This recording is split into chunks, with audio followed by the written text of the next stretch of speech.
do like that.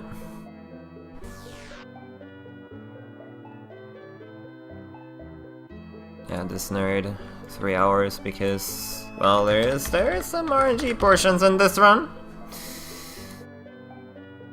Alright.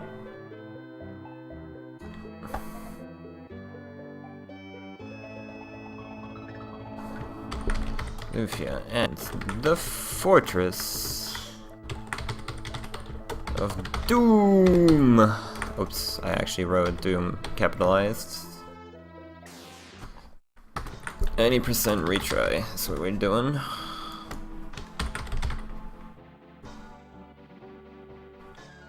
Update info. Good morning, Gundam. Good morning, Gentatsu. Can we get back to the title screen so I can crop? I guess we can do it from the start of the game. So what I have to do here is actually, we're starting off strong in this RPG with manipulation. Who would have thought? Manipulation in an RPG? Never would I have thought it to be possible. Alright, our hero is going to be GSH 3, and there's a very good chance that I will reset for this one time, because I haven't done this in forever. I didn't check for the queue. So yeah, the 3, 2, 1, go, obviously. Good morning, Happy Squid. Yes, it shows up just in time for the... Yeah? Now let me see, can I crop and get my coffee in time? This is the question. Let's find out, friends. Let's find out. Oh baby, I think we're on good pace here. Should I do one in the out? No. Fast enough? I'll reset anyways. Alright, alright, alright.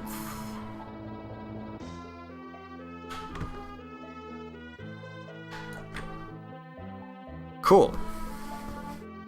What are you playing? I guess Japanese Speedrun?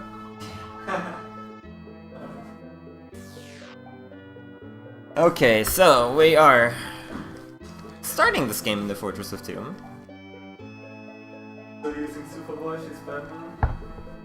Yeah, I was too lazy to pull over this nest, but you can try for you, for your run. I should finish early. I have 3 hour estimate, then I should finish at like 2:30, 2:40. Yeah. Anyways, I want you to remember these characters, my friends. In 3 hours from now, Happy Squid will take over with another game, and they will look familiar. It's basically a small introduction here. We are Maxim, Salon, Magus Waifu, Guy, and Artie, and we're in the Fortress of Doom fighting the Sinistrals who are threatening to destroy the Earth. And yeah, there's a little bit of manipulation going on right at the start here. This game plays more like a Dragon Warrior game, which means a lot of the encounters and shit are frame-based. Fortunately though, if you hold start at the very start, you can try and manipulate something at the very beginning here. Getting an encounter. I need to watch for an audio cue. That was too late, probably. Yeah, that was too late. But I couldn't really hear it. Yeah. I might have to reset this. What I want to try to do is manipulate a very certain encounter in the top right here. I'm still gonna check if I'm gonna get it, but...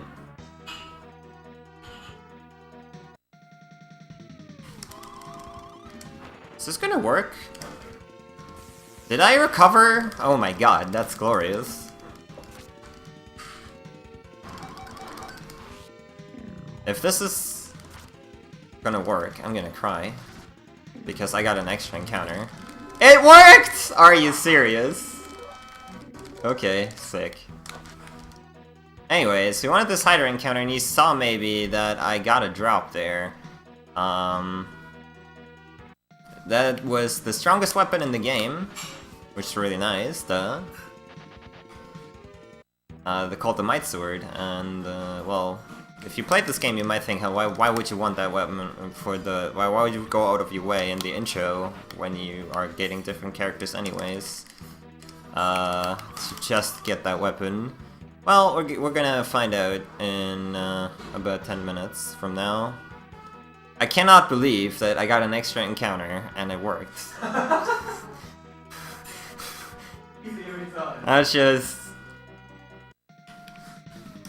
That's not supposed to happen. As you can already tell as well, this game, now running away is kind of difficult, as you can see.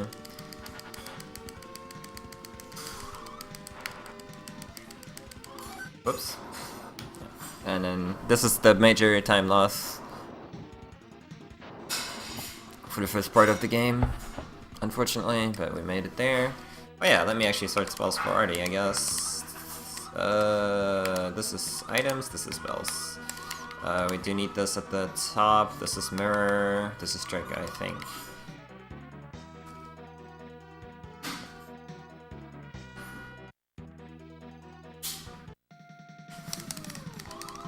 This is one of the few games I run without notes, by the way, so I'm sure I'm gonna screw up something really, really terribly. Okay, for now we're just gonna go fight the Sinistrals.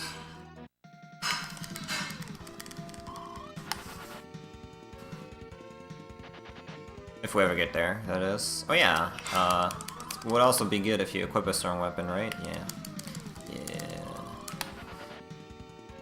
So normally in an attempt, this would already be a reset, not because my menuing was shit, but because I got like 500 encounters. You can definitely get like up to only two until the end.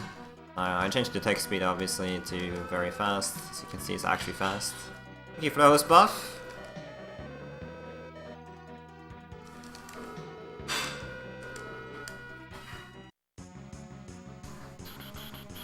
And now we get to fight the Sinistrals!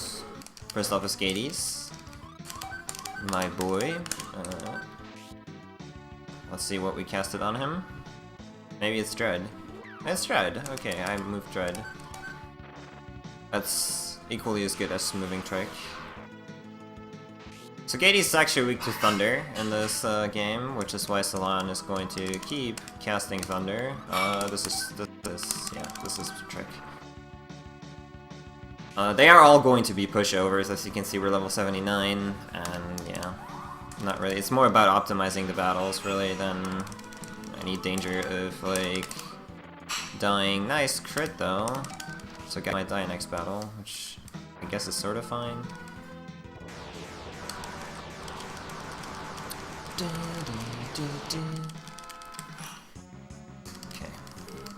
Now this is Amon. Amon is weak to fire, but we don't really have a fire spell that deals like a lot of damage. Artie is a great asset with his supporting spells. He also has fire spells, but in general his intelligence is not that great.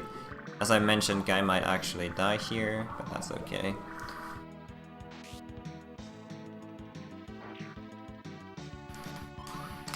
Thunder. Salon still, though, has so much intelligence that her Thunder spell, especially boosted with the flash ring she has on, deals a shit ton of damage.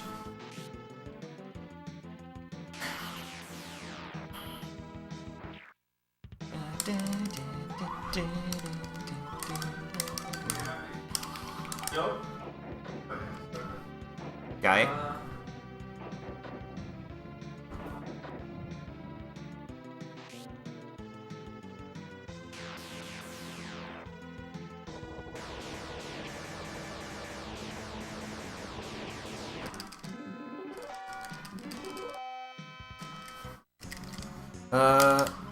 Yeah, this is Valor. Oh, dude, which is the...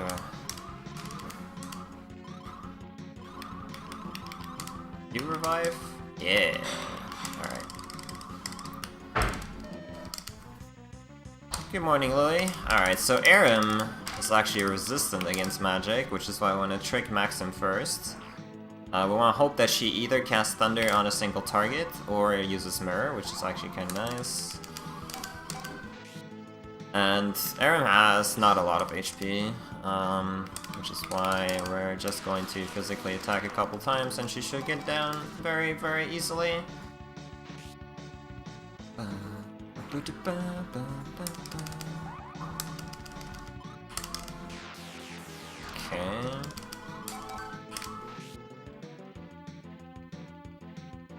Erin loses her magic mirror. Oops, I did not want to defend with Guy.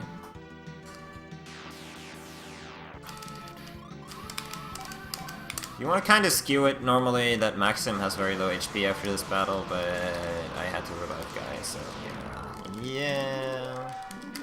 Didn't quite work out. Alright, so now the magic happens. You have the ring, right? Yeah, you have the match shoes.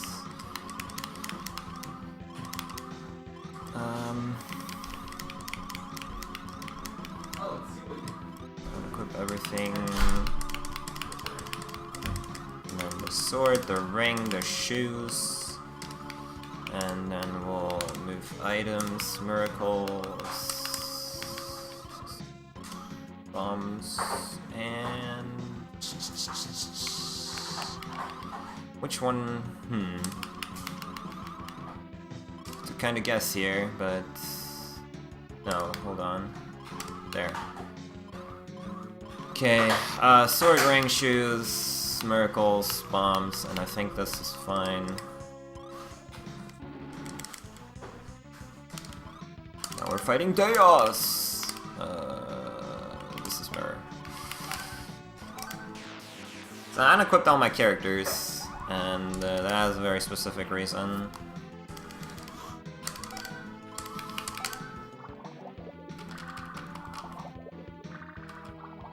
As I already mentioned, this is just the introduction, and we're gonna get our real characters soon after this.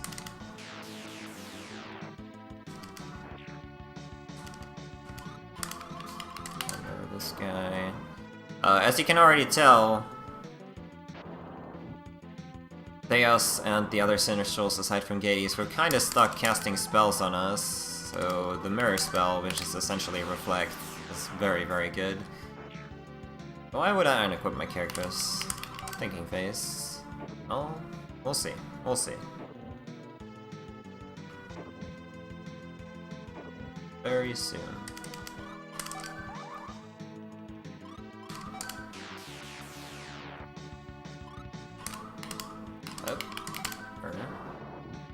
Again, normally you would want Maxim to be dead-ish when you enter the fight, so he doesn't get the spell animation. It's kind of hard to keep up mirror on 4 people as is, and it's a bit of a time waste since you can actually deal damage with Salon and Guy.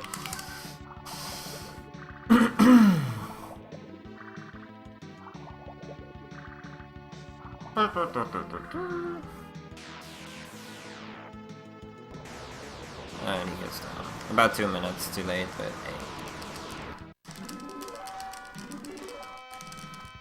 Okay, so now we beat Deus, the final Sinistral, and you should also remember this scene for later.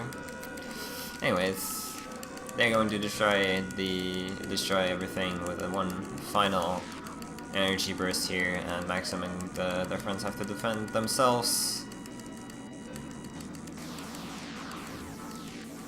They defeat the Sinistrals, but at what cost? Well, Guy is alright. Artie is alright. But waifu. Oh, waifu. Why do you have to leave us? So Salon dies, Maxim out of warp range, stays with her, the Sinistrals are defeated, everything is alright. And we're going to travel 99 years, or first of all 90 years after this all happened. This is the only break I'm going to get, so I'll be back in like 30 seconds.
Alright, so.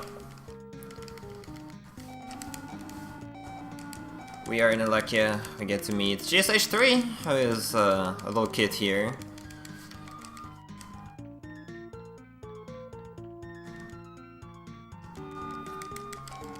And then suddenly, a little girl comes across us, and yeah. Her name is Lufia.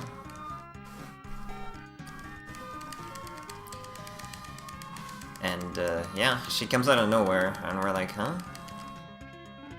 Anyways, 9 years pass. We're teenagers now, so we're ready to save the world. We're enlisted in the army here, of course. But everybody's lazy, no monsters around, so nobody really needs to train. We're a descendant of Maxim, by the way. As signified by the red hair, obviously. But yeah, everything's cool, you know, the world's peaceful and stuff, and this is a very important part of the Lufia series here. Lufia is in the, at the flower field series. These flowers are called Prefea flowers. Remember that for later as well. You can remember all of those for Lufia too.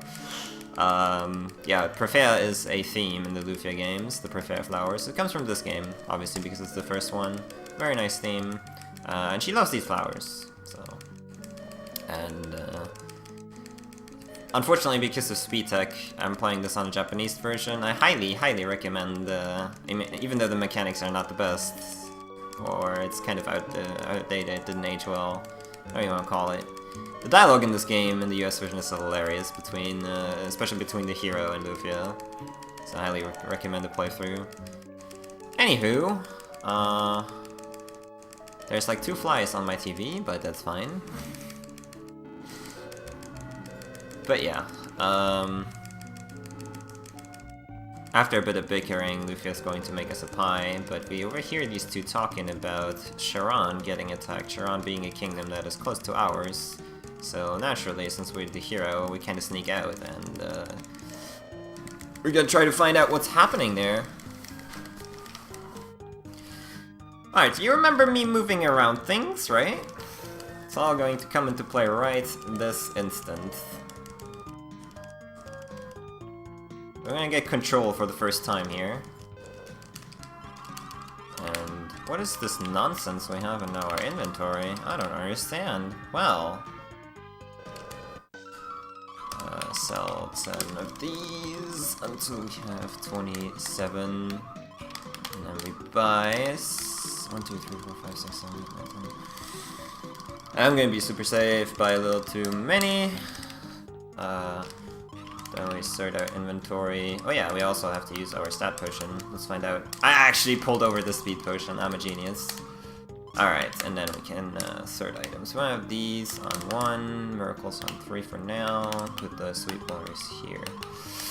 Okay. So, what happened? Normally, the game, or the developers didn't really quite think about it. Nice encounter. Okay, first strike though. In the intro you have a set amount of equipment, obviously. So what they did is they only really gave the game enough memory space to handle that many items in your inventory as you have equipped, basically. But you can also open chests there that have stat potions in them, so that's actually additional items. Now, who would be dumb enough to actually unequip all his shit and then, you know, fill up his inventory? The inventory for that part really only goes up until page 3 at the bottom. So what happens if you fill it up more than that, it will actually bug out and carry over to the main game here. And the end of the inventory, specifically 6 items, is what we actually want to have. Let's try to run. If we can't run, we're just gonna own this guy's ass, alright? Specifically, 6 items that we want to carry over. There's really only 5 type of items we really absolutely need to take over, and that's definitely the weapon. 1, 2. the Might Sword. That's why I actually farmed, quote-unquote farmed, that's why I manipulated that one. We now have the strongest weapon in the game, which is amazing, and hello. We want to have match shoes from Guy, which increase agility, and the wayfaring, which increases a lot of stats as well, including agility. Agility, you see the theme here is agility in this game. Obviously, you want to be fast. The armor really doesn't matter that much. Like, it will give you protection, but at the cost of getting way less turns, so you kind of want to hold out on that one. Another thing is, we basically pushed over 80 elixirs, called miracles in this game. Which, obviously, that's insane. And we transferred X-Bombs. X-Bombs are an item that you can throw in battle, and that will hit all enemies for a little over 100 damage. Obviously also very, very good. So those are the 5 very, very important items we want to carry over. The rest is kind of whatever, if you carry it over or not. Additionally, what most runners do, and by most runners, I mean, I'm the only idiot that actually runs this beside Dancho, we carry over speed potions to increase our speed. Now how does it work that I have so many of these in my inventory? As I said, the inventory at the start only really goes up to page 3. And when you carry it over, the items go into the first slots, but the game can't really handle that. The game still thinks these items are in the slot on page 3. So what it does, once you use like some things, it starts copying the items until they are on page 3. So you get a multiple of these by a lot. So I actually right now have like some 500-ish miracles, which is pretty insane. Don't forget to open this door. I did that last GSH. So yeah, a lot of it's a very simple glitch, but a lot of implications on that. Now you would think, wow, this guy, he has the strongest sword in the game. What a free speedrun. Well, no, that's sadly not how it works. This game, as you might have noticed also with agility, it plays like a Dragon Warrior game, which should already tell you everything, pretty much. Enemies can still really own you with status effects, mainly for the start of the game. And later on, enemies get so powerful that it doesn't even matter that I have all this stuff. It's really more about, like, living through all the stuff they throw at you. So yeah, while it does make the start easier, you will see the first bosses are going to be really free. It's really not like it's super OP. Enemies can still kill you, and all that good junk, so we'll see how it goes. Anyways, that's enough banter over glitches.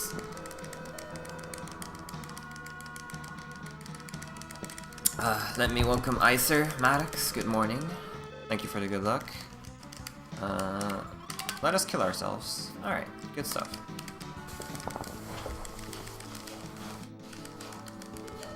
So this is Gades, and as you can see, well, he's supposed to be dead from the intro, but he revived, and we can't believe it. And this is why the monsters keep increasing. So we fight Gades.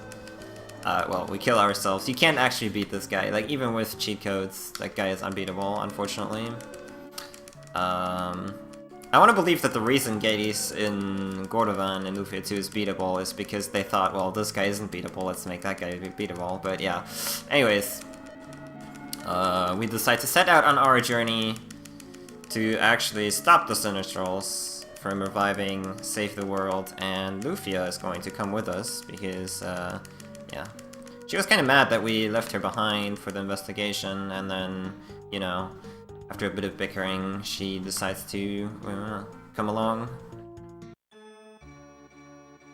Why do the monsters keep increasing? Good question. Alright, so I bought a couple of warps earlier, swing wing as they are called in this game, but I do have to pick up this escape here. You cannot buy escapes until a little bit later in the game. Before we go on our journey, we have to actually We met a guy in the cave that gave us a key who was worried about his sister in Sharon, and we rescued her, and now we have to take her to the village. That's next to ours. Hello? NPCs are the biggest boss in this game. Unwinnable? We are going to warp. My menus are gonna be a bit rusty. Better not be unwinnable. Better not be unwinnable.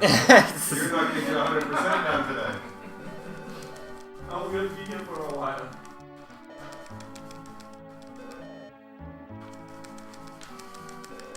Hey, we bring her back, and then we can be on our merry way. What I did at the start of the game, I already went to like the 4th town, because I can buy warps there, and it's just a little more convenient to go there immediately.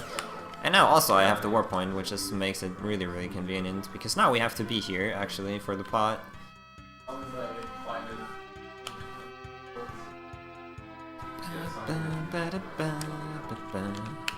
Hello. So we talked to this old guy, and the old guy is like, well, you have unusual energy waves. And we're like, heh, we're the descendant of Maxim, and we fought Gades.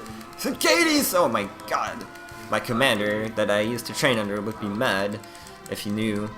So he decides to, well, we have to meet a person, and he's gonna send his granddaughter to escort us. Alright, and we're out of here. So now we're gonna go ahead east here into a cave and try to meet this... Ah, shoot, I need to equip Lufia. Or rather, unequip, so... There we go. We're gonna go east here. Nice, first strike. And tried to meet this person. The reason I said shoot, I need to unequip Lufia, I talked a lot about agility and stuff. This game has another stat called weights. Armor and weapons and all that actually weigh in this game. They weigh you down. Which is why we don't really carry over the armor, because you would, like I mentioned this earlier, you would effectively, the more you weigh, the less turns you get, obviously. Because it weighs you down. And that's the big reason why you don't even equip armor in this run. Additionally, armor doesn't really do that much, because most of the enemies use magic anyways, so it's like, yeah, can't even protect against that anyways. Why bother? Anyways, we get to the cave, she unlocks the door, and who is that? 120-year-old guy!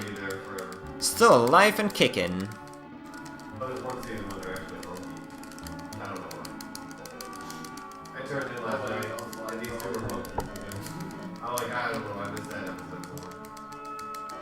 But, you know, we kind of get here, Lufia, he senses Lufia's aura and then just dies.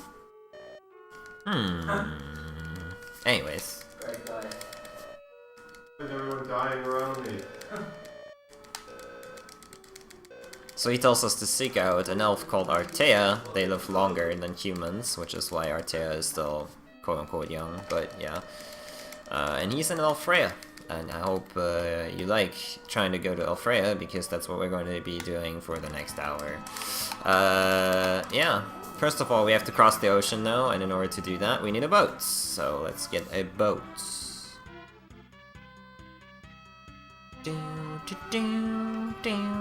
Hey, he's green-haired. He looks nice. So he's telling us about that he's in the Navy and all that, and they're trying to investigate the monsters and stuff, and suddenly another boat comes and destroys their boat, and some imps jump out of it.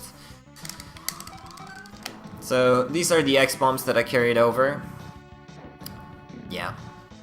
And this is really one of the 2 fights that get absolutely trivialized by carrying over your items. If you would not have X-bombs, this fight is actually a pain. You would actually have to grind to like level 7 and 6 for the hero and Lufia, which in retry is not that terrible, but you know. And you would also have to collect some items, even get item drops from enemies in order to make this boss fight easier. So like the glitch is really a blessing in this case, because it really removes a lot of the headaches you would normally have. Alright, so Goro, that's the guy's name. He's basically... there's my might sword. I was like, wait a second. Yeah, his boat got destroyed, and he's like, well, okay, I'm gonna help you out. We're gonna try to find another boat. The monster supposedly stole one. So, I mean, they arrived on one. So through this cave here, we're gonna move. Please run away. Thank you. Gonna move through this cave, and there is a boat at the very end here, but of course it's going to be guarded by monsters first strike. Very nice. Interesting. These sweet waters I bought in the first town, by the way, are supposed to reduce the encounter rates, but as with every good video game, it doesn't really feel like it. Alright, so we get here and find the boat, but of course there's going to be goblins that are going to try to stop us, and the second fight where X-bombs are really coming through. But as you can already tell, X-bombs are supposed to be an end-game item. They don't even kill these things in one shot. That's how fucking difficult this video game is. So, I mean, they are very trivialized with the X-bombs, but from here on out, the boss fights are... They are going to be way easier than they're supposed to be, but they can still kill me. Like, even now, yes. We are like, I don't know, 30 minutes into the game, but even though I have endgame equipment, they can start killing me now. It's ridiculous.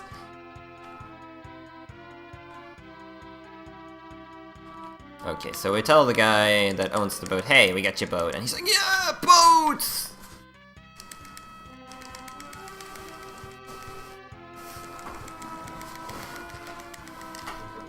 Hey, Menusa, thank you, thank you. Alright, so now he will take us over the ocean to Lorbenia, the headquarters of the Navy Oguro works for, so he's going to make a report here.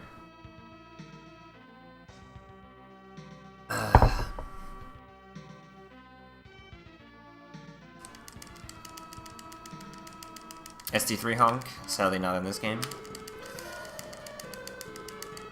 Alright, so Oguro, as I said, is going to make a report, and we're just kinda gonna chill in this town. There is a big shopping center, and Lufia is excited for it, so we're gonna go pay a visit to that.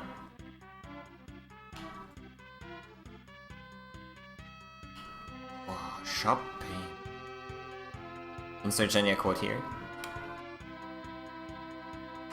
Anyways, we're of course going to shop for dresses, because why wouldn't we? As you noticed, we also have infinite money. We've talked to her, she's gonna say, hey, this dress costs 40,000, which you should never have. But yeah, this little kid here,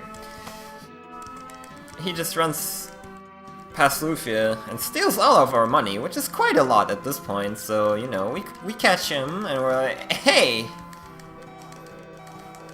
You stole all of our gold, which is like 270,000 at this point. And Lufia's like, ah, it's fine, he's just a kid, you know.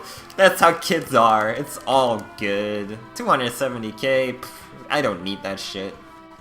Alright, anyways, we get our gold back, and then this guy will tell us a little bit more about the little kid we just passed. He is the son of an inventor.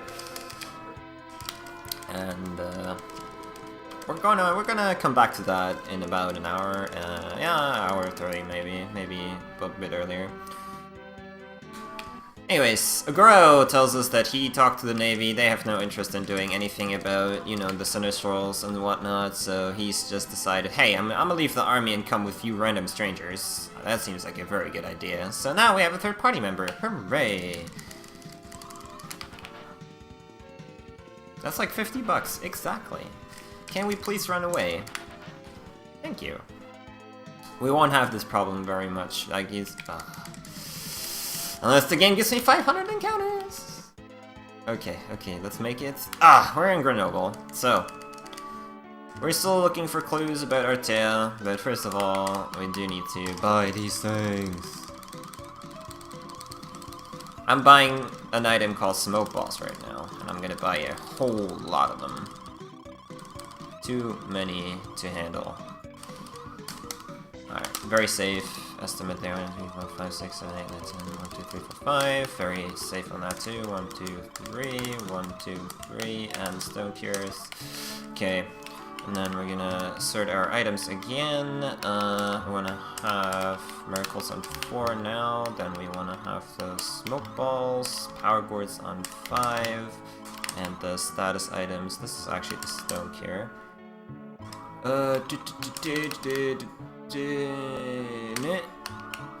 No. Yes? No. Yes? No. Okay.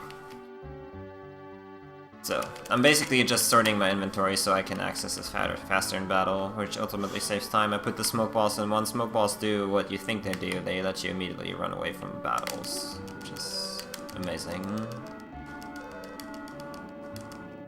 Okay, so we talked to this old guy, and he wants a treasure out of the ancient cave. And he says he has info about Artie, so, I mean, naturally, we're gonna have to investigate. In order to enter here, you have to talk to the guy at the counter, who will tell you, hey, you can go to floor 2. This ancient cave has 7 floors, and based on your level, like every 5 levels, you unlock a new floor. On floor 2 is unlocked by default. Nice. I'm still gonna normally run away from first strikes. It's a bit faster to not use an item to run away. So we can just peace out. And yeah, the big reason the old guy can't get the item for himself is that in this room only females may enter this room, and I'm actually gonna heal Lufia just in case, because you can get encounters here. You should never really have trouble, but yeah, don't have to chance it. Alright. So we get the item, we go back out. You can do funny things here. You can actually escape with Lufia from there and play with her solo. Speaking of escape, we're gonna use it and go back to town. And give the guy his item.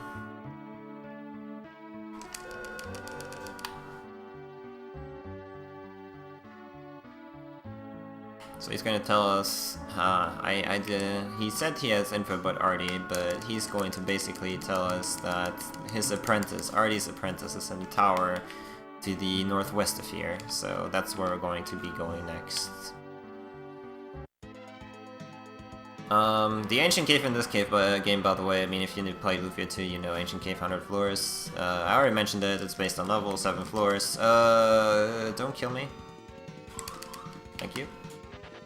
There is a lot of strong items on every floor depending on your level. Like if you just unlock it, it's definitely worthwhile going in and getting a couple of items out of there, strong weapons and armor and all that good stuff. So if you play casually, you should definitely check it out every 5 levels. There's a lot of good shit in there. But for the speedrun, there's nothing that really matters. I could technically get an item out of floor 7 whenever I reach level 35. There is an item there that is really OP, but it's not really worth going like out of your way for the Japanese speedrun. We do that in the US version though, because it's just very convenient. Also, can I please get less encounters? Thank you. Sweetwater's doing work here. Good morning, Infected.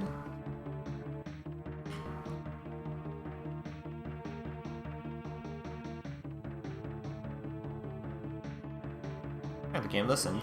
I can't believe it.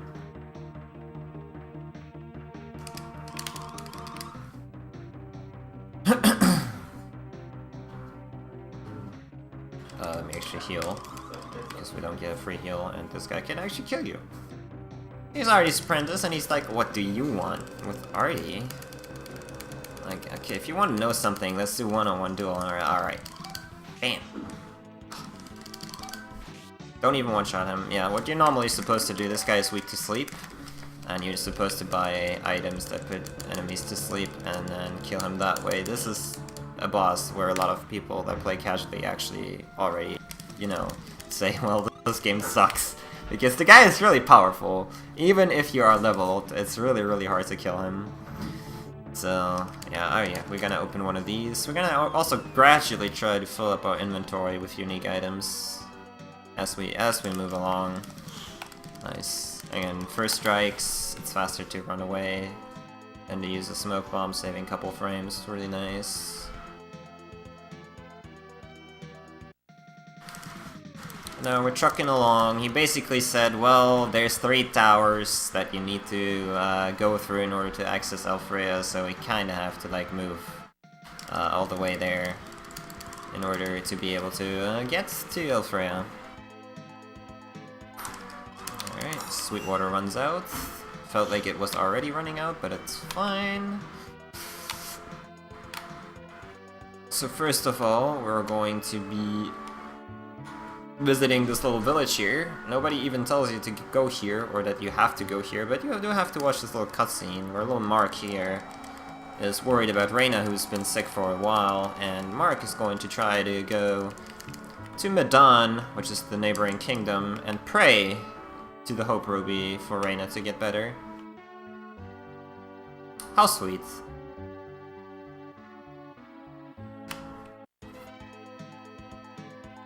We're gonna do the same.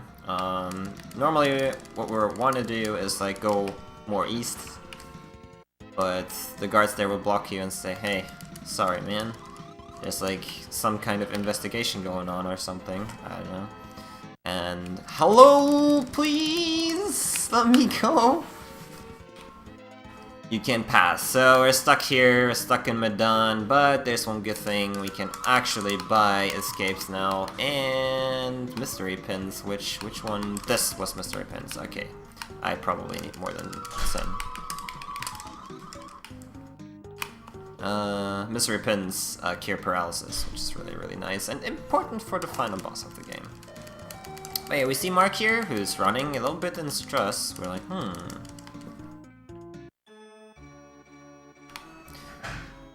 Now we get to visit the Hope Ruby thing here. You can actually throw money into the pond there where the Hope Ruby is, but what you're supposed to do is go downstairs into the basement here, secret area. Secret. And you hear the princess talk about how the ruby is fake. And they're just basically snatching the money away from the people. It's like, oh my god, unreal. Fake rubies in Lufia games, what is this? That's right, I never even thought about that.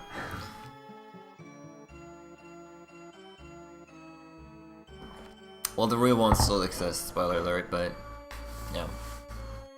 Alright, so after you watch this cutscene, suddenly, even though Mark was already there, he's running again. It's like, huh?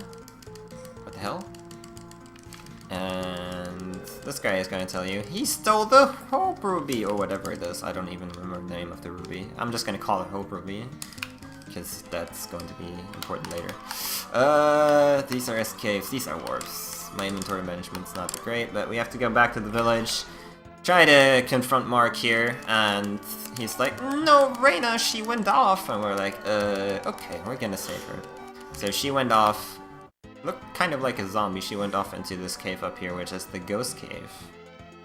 Wonder what kind of enemies we'll find here. Zombies? Close! But yeah, this is a huge cave actually, especially for casual. This is where the game expands a little bit. Nah, please let me use the sweet water. We actually want one item here. As you've seen, I'm using sweet waters to reduce the encounter rates. But there's also an item here called the Monster Ring, the correspondent item that will give you an encounter every step you take in this game is a foul water, and oops, you actually, in order to progress, you have to actually progress. It's amazing.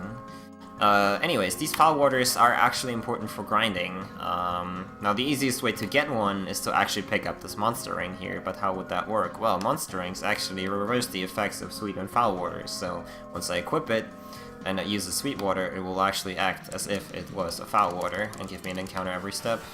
Again, that's going to be important for the grinding that we're gonna do later, about 40 minutes from now probably. I should also finally move my party around, and this one, yeah, this boss can kill me if he wants to. It's a great game. We find Reyna, she's possessed by this ghost, who's called Phantasm. Lufia should have Drain. I reduce his defense. This guy can confuse and put you to sleep. But he uses flame, so we're good. If he confuses you, as you might have noticed, I have the strongest weapon in the game equipped, so yeah, if I hit myself, I die. So that's very, very dangerous, but we got through it like very easily, very nice.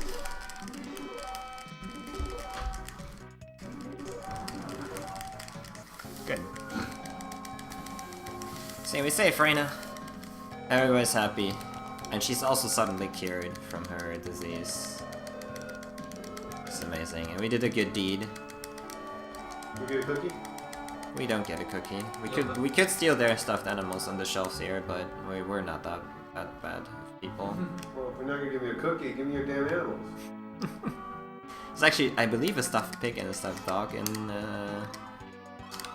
the drawers, but I don't remember. So now, what you can do is you can enter Medan, watch a cutscene about how the ruby was fake and all that kind of jazz, and that the power of the people, all that good junk. But you don't have to, so we're just gonna ignore it.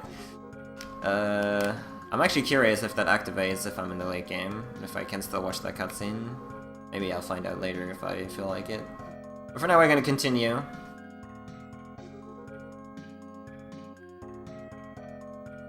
Oh, remember, we're still heading to Elfrea. And, of course, after we get another 5 million encounters, we're gonna get to the next village. It's fun, I have gotten a lot of encounters so far, which is actually the biggest time sink. Alright, so we're into this village here, and they are very afraid of monsters. Turns out that there is, to the west, there is a, I'm gonna call it shrine, where they have to sacrifice a girl to a monster every so often, and right now there's going to be, it's just around that time of the year where it's going to happen again. They already prepared the sacrifice, and because we cannot ignore that, obviously, we're just gonna go there and save her. Why is that important for our quest to go to Elfrea? Well, I don't know, your guess is as good as mine, but you know, can't ignore the evil in the world.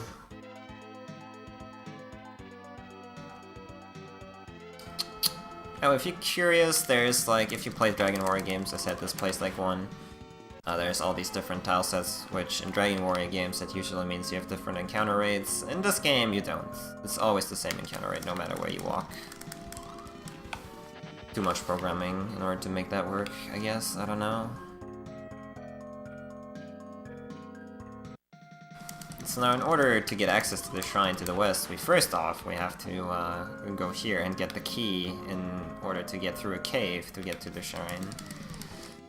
This is insane, please stop! No, man. I'm kinda glad that I bought way too many smoke bombs right now. Alright. Yeah, Sweetwater runs out. Interesting. Alright, that's more like it. Dude, you said this plays like an NES Dragon Warrior game, then get used to counter every other step. Alright, so we get the key here, and then one of our escapes that we bought, we can use that. And then we warp back to Belgium and walk from there. It's a little bit faster than walking. Also, yeah, it's less steps, so less encounters. Obviously, good choice there. Alright, so this is actually going well with encounters right now. Keep it up. Keep it up. Alright, so we need the key for this, and then we can move through. There's an enemy in this cave called Mimic. If you played Lufia 2, you will know these mimics, but in this game, mimics, they are very, very resilient, as you can tell, and they run away, which is kind of strange, asshole. Yeah, you have to suffer for them now. They are actually working like metal slimes in this game. They are the first instance of an enemy that gives a ton of experience, but runs away very frequently. Alright. I mean, I'm still gonna try. Normally in attempts I would never even try to kill them because it just takes too long and they have a chance to run away. But we're getting one at least, so that's kinda nice. That is kind of nice. It's a little bit of a safety precaution regarding a boss that is coming up later. Well, in about 10 minutes, I guess. These level ups do matter a lot, so kind of get as many as possible. And in a normal attempt, like I said, I would just ignore them and like just try my luck.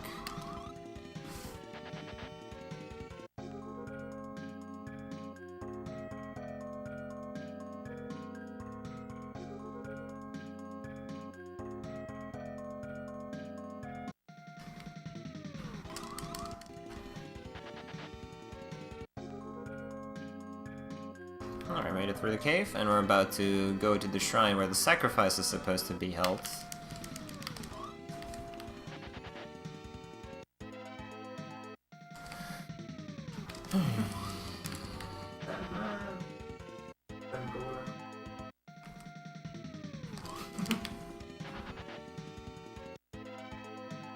Alright, we made it. We actually made it. And we can see the sacrifice up here, but we can't reach them because the guards won't let us. So, we're just gonna try to leave. Made all this way here. Oh, fuck this. Alright. But, yeah, the monster actually appears, and it's gonna take away the sacrifice to the tower in the north. And now they let us through. It's like, huh? What? Alright, and we of course decide we're gonna rescue her. I mean, how can we not? Moving along. By the way, these tiles here damage you by 1. You do get a spell called Float, which would prevent you getting damaged, but it's really not worth going into the menu and casting it. Like, Pretty bad. Have fun trying to manipulate with that. Yeah. You're probably gonna do it through at least spider, right? we're gonna try to connect this nest. I mean, like I said, I shouldn't take like. All of it, taking for the community. At that point, it's not interested. Doing like call something like do the clowns and call something before games. Alright, so this is supposed to be a puzzle, but if you know where to go, it's not really a puzzle anymore, right? So we're just gonna do that. And then we're gonna fight the boss. Which, again, another instance, if he can put you to sleep and all that good junk, he has about 1000 HP, I believe. So he's quite resilient. A normal attack is fine. He also knows a spell called Bolt, which is the tier 2 lightning elemental spell, and that thing can actually one-shot my Agura right now. Oh, that's great. Got him. Alright. Nah, sometimes lucky, I guess. That guy's called Follower, by the way, and he's following the Sinistrals. He has been collecting sacrifices to revive them. Alright, but we rescue Jaren. And she's thankful. She actually gives you a miracle too, which is really useful for US runs, but we have like... We have like 500 or something, so it doesn't really matter to us. And she's eternally grateful. We'll leave her here to recover, and we can finally move along. Or try to. Alright, I'm 1 level higher than I should be, so this is very good. Shoutouts to the Mimic. So yeah, if you try to go before doing all this stuff with Jaren, there's going to be a part coming up where you need a guide to guide you through a forest, and the old man will just say there's nobody here. Kind of come back again later. So it's like, well, you're kind of stuck here.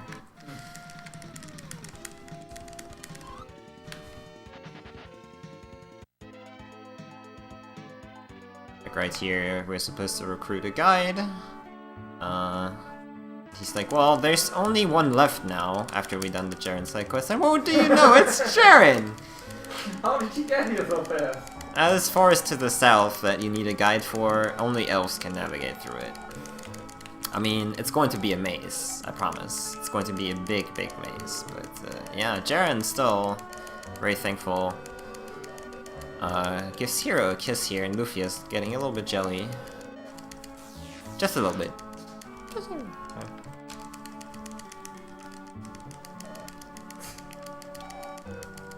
Alright, but yeah, Jaren is going to guide us through this forest. I mean, I'm telling you, it's a maze. It's insane. So she tells us to go east. The Sweetwater runs out. And she tells us to go south.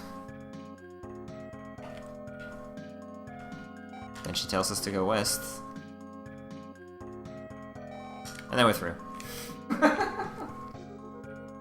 What a maze. And we get an encounter to celebrate. That was pretty amazing. I'm just gonna stop playing here for that. Alright, let me confirm. Yeah, we're still alive, okay. Because the viewer count disappeared on Jenya's dashboard. I was like, what? We're still good. Anyways, so Jaren guided us through that maze and whoops. Obviously that means she leaves the party, right? Well, you are wrong! She's going to stay with us for no apparent reason. It's amazing. Anyways, so finally at the 3 towers that we're supposed to be at casually would probably have taken about 2 hours to get up until this point from when it's first mentioned. And the first thing you have to do here is buy an old woman booze. Because, yeah, that makes sense. Just gonna give you info about the 3 towers and tell you that you have to do them in a specific order and all that good stuff. And that's actually a trigger in order to advance the story. Yeah, we're gonna ignore this town for now and move east. So yeah, again, she tells you you need to get like 3 gems, put them on the towers in the right order, and that's what we're going to be doing right now. The added bonus these towers have, one of them has a really, really, really nasty boss in them. It's amazing.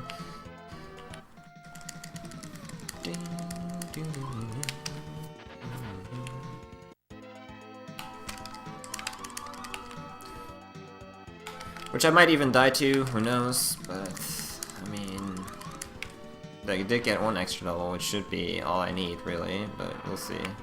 Anyway, so we got into the red tower first. Normally this is the one you're supposed to visit last, but there's also a gem for another tower in here, so that's why we gotta go here first. If you go to the village that is close to this place, which I actually have to enter after this, hopefully I can remember. Reward point. They will tell you, well, our water got polluted and all that. Not sure why. There's probably a monster somewhere. That was a nice walk. Hello.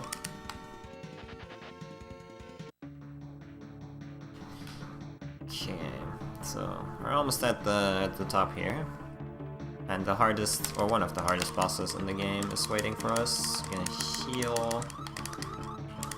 And only put Jaren's things. And give her the wavering as well. And then it's time.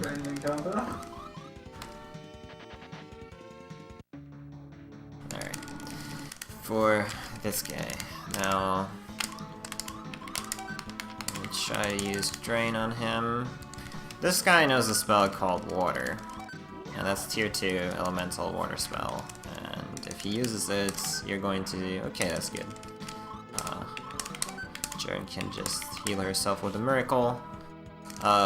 It will deal about between 60 to 80 to the whole party. Even at this point. He's being nice though. What a bro. What a bro. That was actually really nice. But yeah, even in retry, even if you're over level, that thing 2-shots you. If he does it twice in a row, you did. It's a very good boss. If you play this casually, enjoy this boss, because you're going to be stuck here for like 3 hours. It's one problem with magic. Magic resistance as a stat actually works in this game, but there's very few items that actually increase your magic resistance, so it's really terrible. Alright, we defeated the guy, and suddenly... Don't forget to get the 1 point. No, I'm fine. I actually sucked the most last night that I had all week. I wonder why. Must have been lasagna. I was chilling in bed watching SDC's run die and my spells was still sleeping. Alright, so you're gonna get a gem here. I believe this is the blue one. I could be wrong on that though. I do believe it's the blue one though. Unfortunately, out of towers you can't escape. Escape is actually blocked here. It's very unfortunate. I'm gonna get the war point like Happy Squid told us to. And then we are going to warp to Reading is Hard. Is this Medan? It's something. It's with Kirov, yeah. This is Medan. So, remember the ruby? Yeah. Turns out that the real ruby is actually to the north here, which I don't know how you're supposed to find that out, but I'm sure an NPC tells you about it. Why do we even care about it? Turns out that the ruby that they used as a symbol for like luck, happiness, and wealth, all that shit, it's actually a gem that you're supposed to use for the tower. Now, yeah. Oh, it's first strike, we can just run. We're supposed to collect it from the old guy here, who tells us, well, He basically tells you, oh, So many monsters! he's a Power Ranger putty now. Yeah. So we just kind of want the red gem, and he's like, ah, I got the real deal here, no problem. We haven't had it for 70 years, but we didn't bother. Alright, and we escape out of this dungeon, and we warp back to here. Now we can start going through the towers, placing the gems. I will murder you.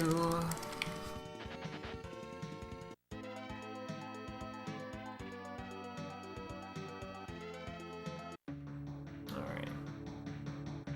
Oh yeah, you have to go around. The maze again. In this time, well, they are sort of like mazes, I guess. You can go two ways here, though, so that's kind of nice.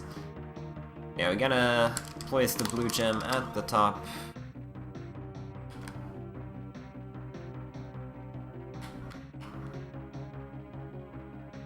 We're also going to, by the way, supposed to start with blue, then green, then red. You don't do it in that order, it's just not gonna teleport you. It's just kind of a dick move. Alright, placing the blue one. Now, we're still missing the green one, but don't worry, that's why we're in this tower right now. The green one is actually in here. It's metal slime. Actually heal Jaren, she does need the MP as well.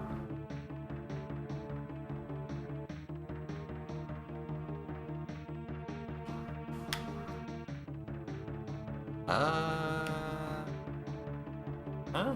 Haha. Remembering things is hard. Okay, so you're supposed to go here and then fall down the middle and whoop-de-doo, whoop-de-doo, whoop-de-doo, there's the green gem. And we're at the start of it. Now we're traveling to the green tower.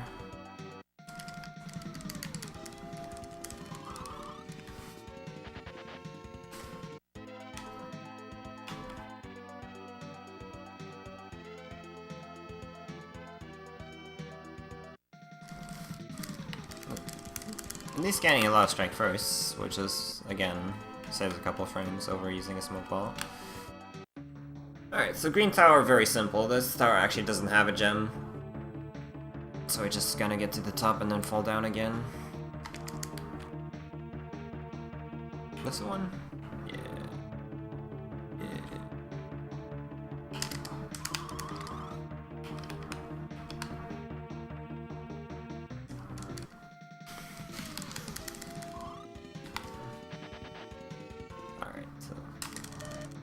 Placing it here, and then fall down.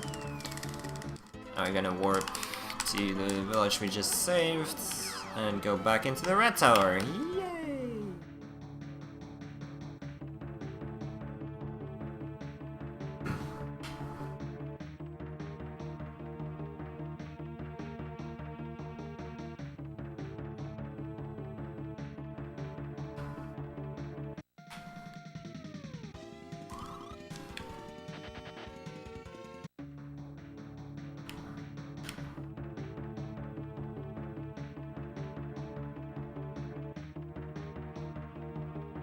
Is there any chance to get a race for the Hondo after? I would race Happy Squid, but I have to play Ancient K for him, Kappa.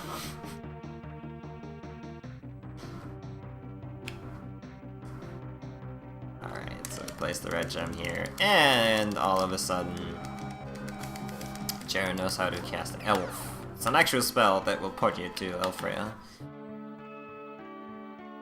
So now, finally here, after probably 10 hours casually, get here, talk to Artie, only to find out that he's blind, so he can't really fight with us, but he's gonna tell us all about how they defeated the Sinistrals, mainly the Dual Blade.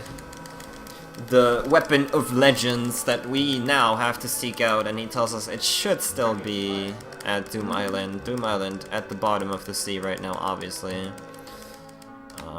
So he not only gives us that info, but he also gives us Artea's bow, which is actually Jaren's ultimate weapon. And you get that like a third through the game. It's a really, really powerful weapon actually for this point in the game. But we're not gonna use it because it weighs us down. That's what an S-polis is. Yes, it does. It's the city of beings. Like, literally translated.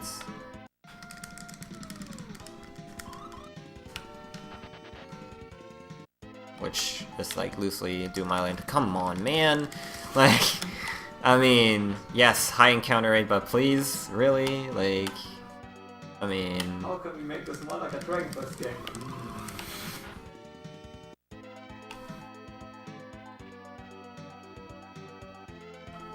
Shania Racing, Lufia 200%. I would pay good money to see that.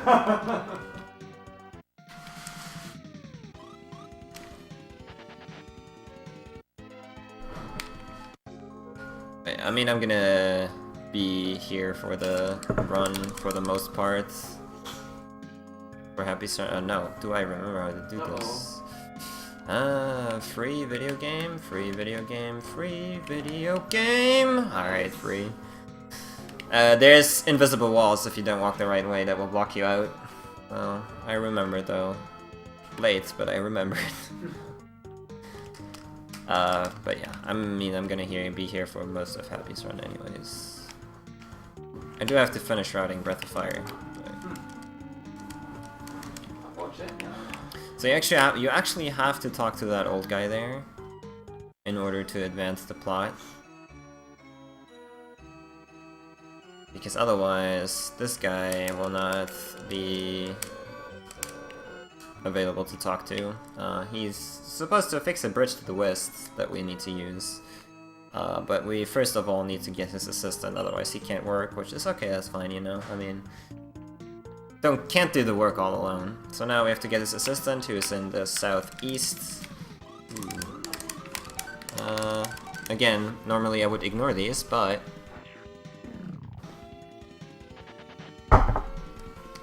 Since this is a no reset run, the experience is kind of nice. I see 12,000 is nothing to scoff at. Which, well, effectively at this point I think we need one less core later, which is really nice.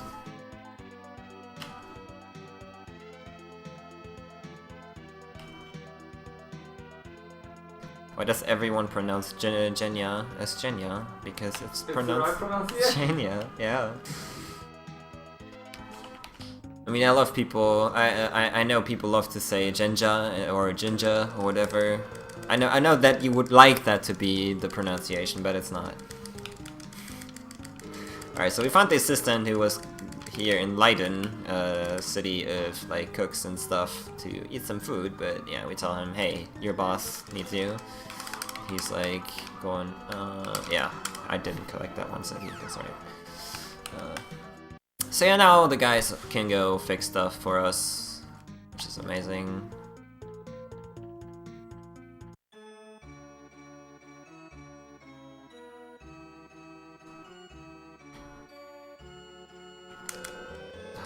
I'm still in FF6 mode where you just have to hold A and walk up to an NPC and talk to them, but here you have to actually press A.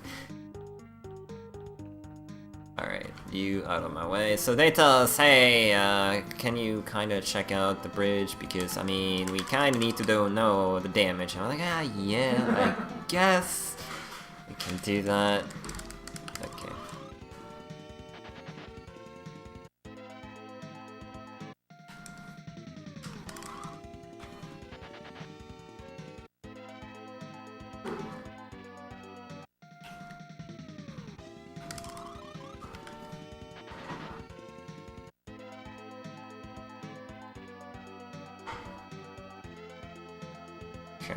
So now we have to check out the bridge. As you can see, it's destroyed, as we thought it would be. So I don't know what to tell him, but yeah, the bridge is really, really destroyed. I don't know.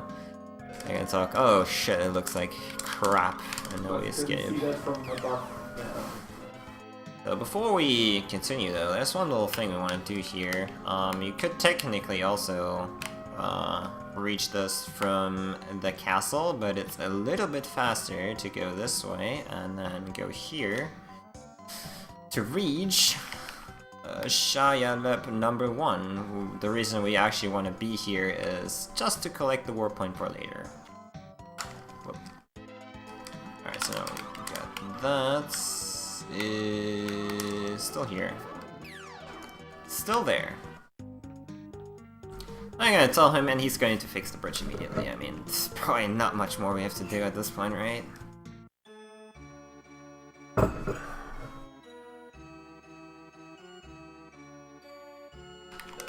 It's like, yeah, I'ma fix it! No problem. And the quest is over. Awesome. We can just go over the bridge now. For free! Amazing. I mean, that took quite long, but fine.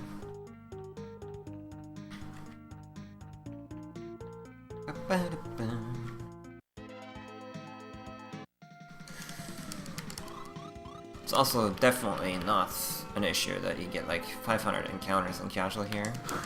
Definitely not an issue. You can see why people quit this game.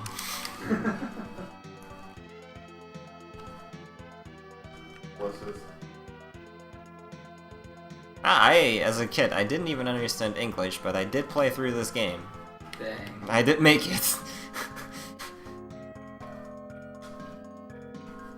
Alright, so the guys are there, but the bridge is still not fixed. That's kind of weird. I'm betting I have to talk to them and then I start. Surely. But he's like, I can't work like this. It's impossible. I can't.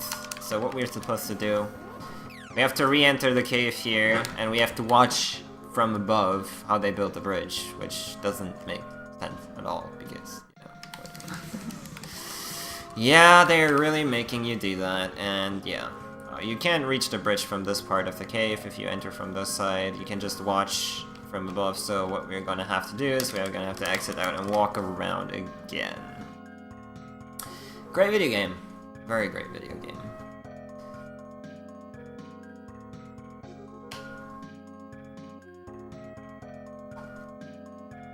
The Fly also wants to build a bridge. Alright, so now we're here. We're like, hey, okay, can you please build the bridge now? And yeah, he pulls his 6 tiles out of his ass and then puts them onto the ground.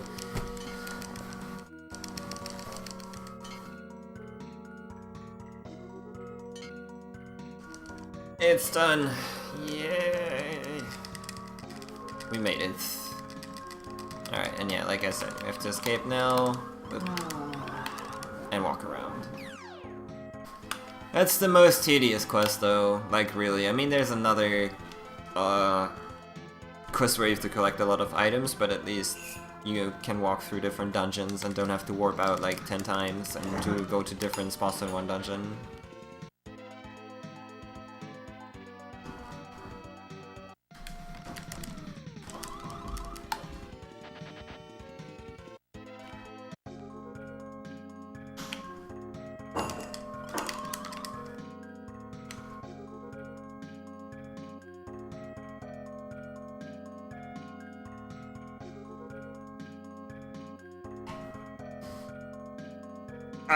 Alright.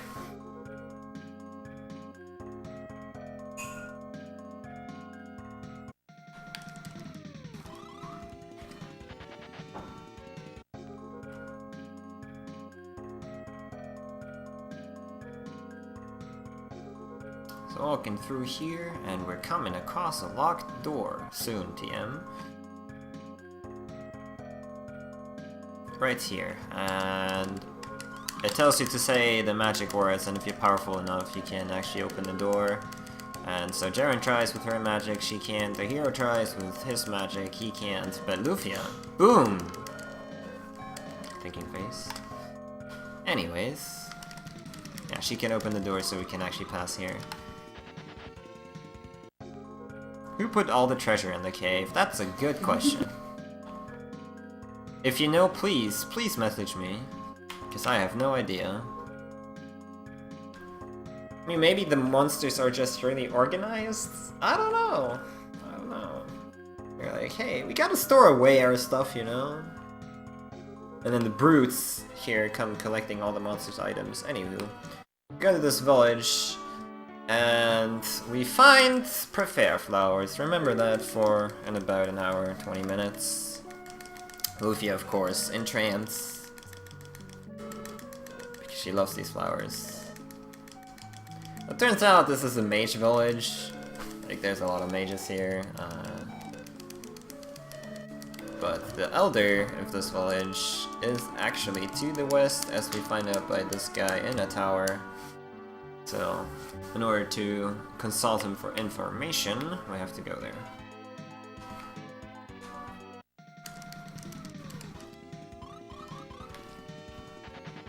Precious. Alright. I think we can still fight mimics here, but it's over now, probably. Okay, so this is a pretty short tower. This is a game of towers, by the way.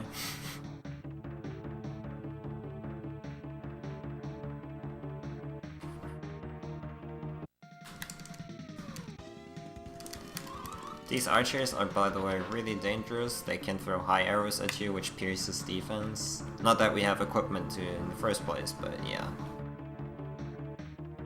Should you get back attacked here, you could die. Is arrow the one that only targets one character? Arrow without the S is 1. Arrows is 2, or party. Anyways, you find this old guy. He senses that Lufia has a lot of potential in magic. So he's unlocking her hidden powers, so she gets all the strongest spells in the gun. No, she just gets 10 MP. It's bad.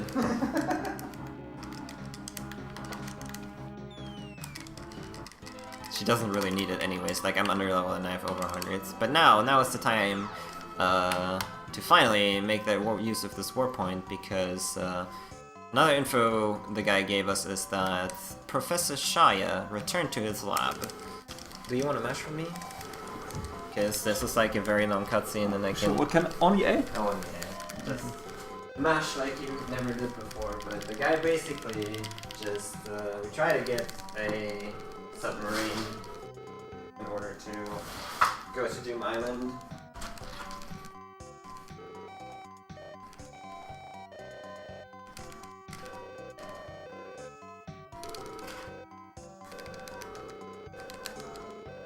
Oh, it sure does, in fact, it sure does.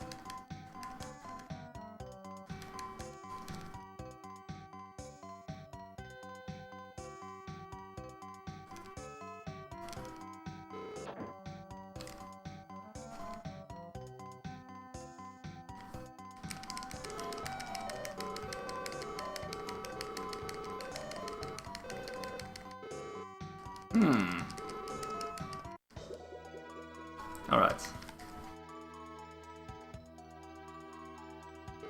Look at me, I'm the player now. Let's give eLmaGus a break, so you can give me a break later. I will. Small break. This is literally the only break you have, by the way. And Oh, really? Like 10 seconds normally, because normally the way you walk is... What, thank you. The only break in the game you have. Proper break.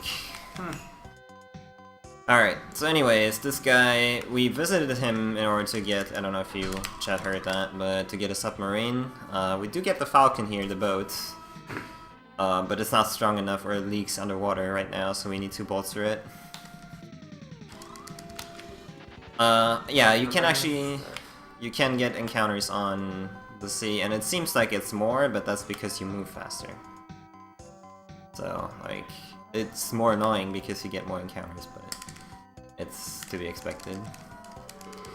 Anyway, so he tells us that he needs some sort of metal called alumina in order to make the ship strong enough to actually travel underwater. But first of all, he needs his assistants, Cooper, because people in this game cannot work without their assistants. Can be. Now we're gonna try to find Cooper. Speed haircut.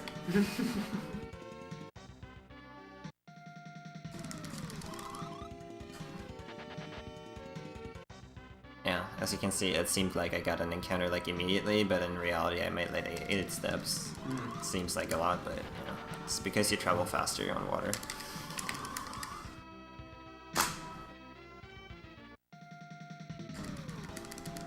So now Cooper was last seen in the city that we're about to enter here, if we ever get there.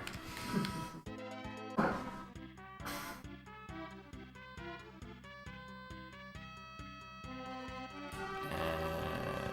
we talked to this guy and he's like, well, Cooper, that idiot, he went to Grenoble to the ancient cave.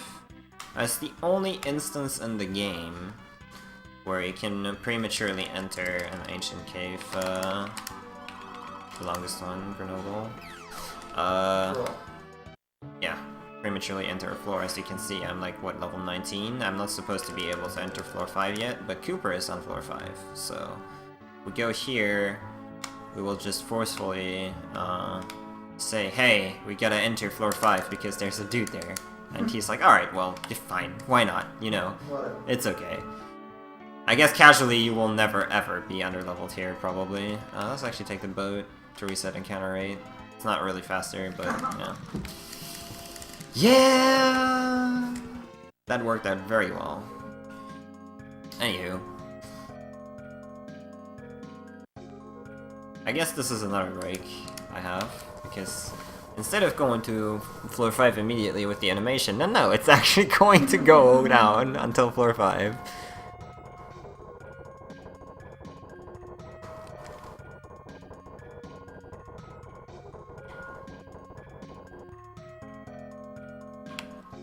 I know, yeah, there is actually a couple of really great items if you play casually here. I mentioned this earlier, OKF has a lot of items you should not be able to get yet on their floors, but we are pretty stacked. It's all good. There is an item called Frost Ring here too, which you could use. Elemental rings increase elemental spells, but yeah, we're quite content with the Wave Ring because it gives us a lot of good stats. So now we got Cooper, which means we can go back to Shia Lab number 3 and deliver him. So this was the premium breakfast. Just leftover stuff we have.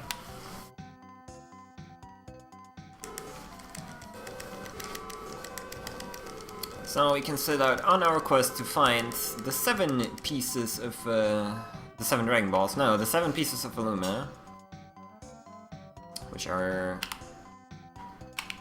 scattered between about 4 islands. And if I can remember,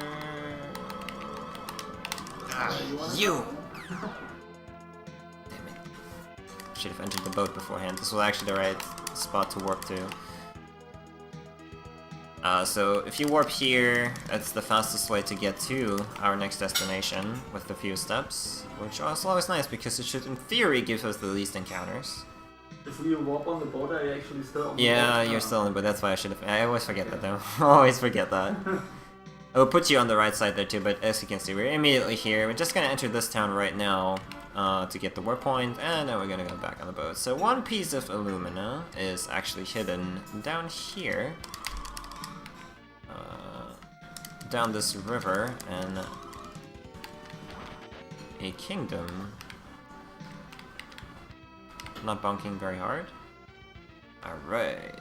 Oh! Good morning, Lindaro. Hello, hello.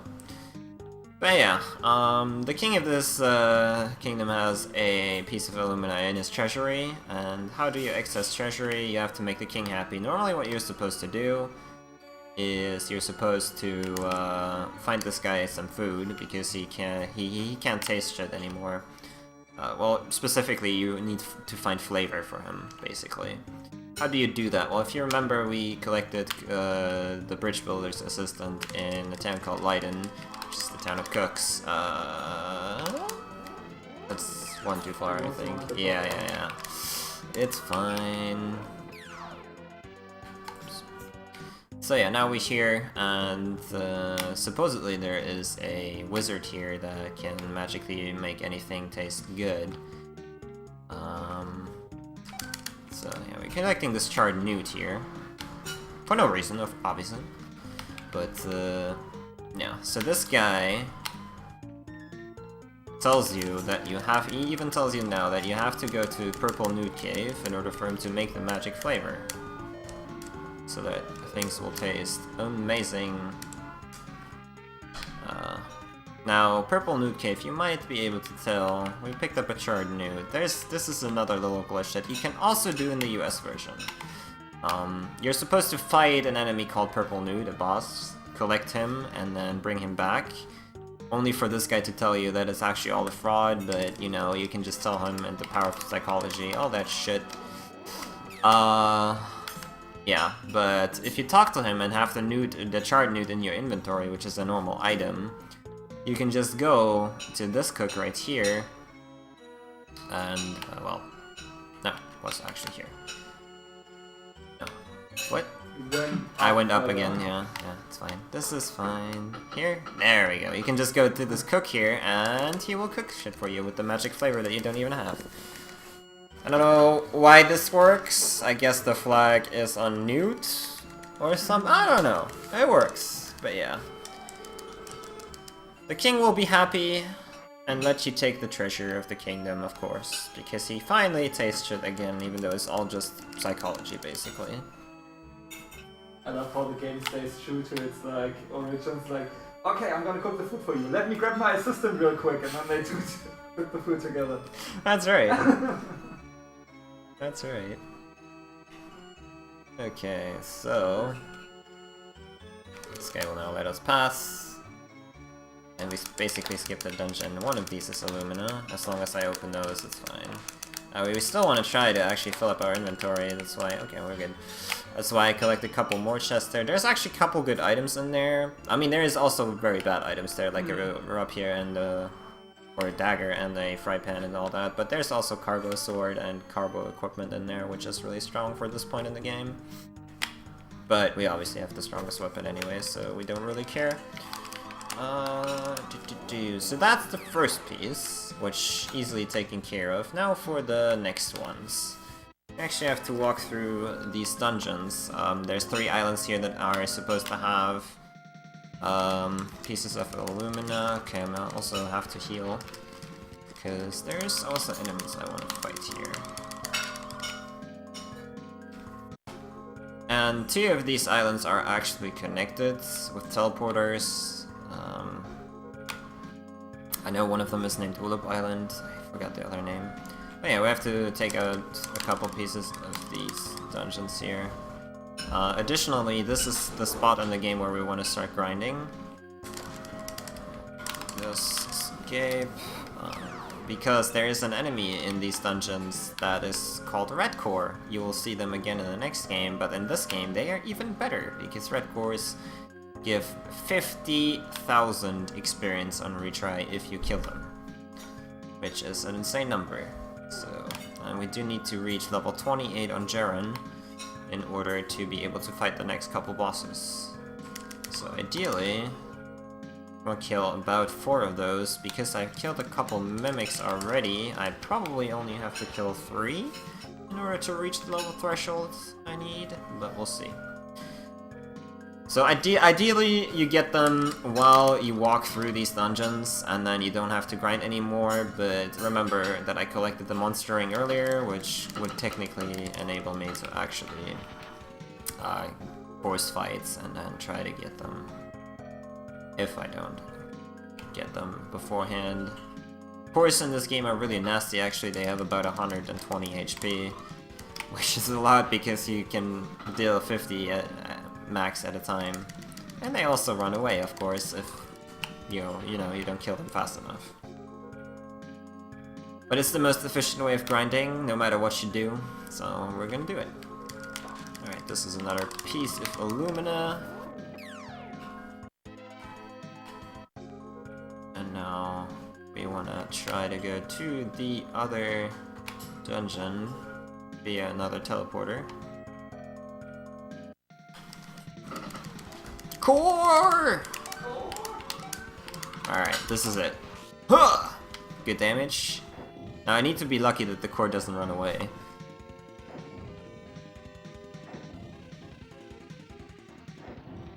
Alright, that's good. Both X-bombs went before the core went. Now, Aguro, it's your time to shine, my friend. Yeah! Alright, so time for a couple level ups.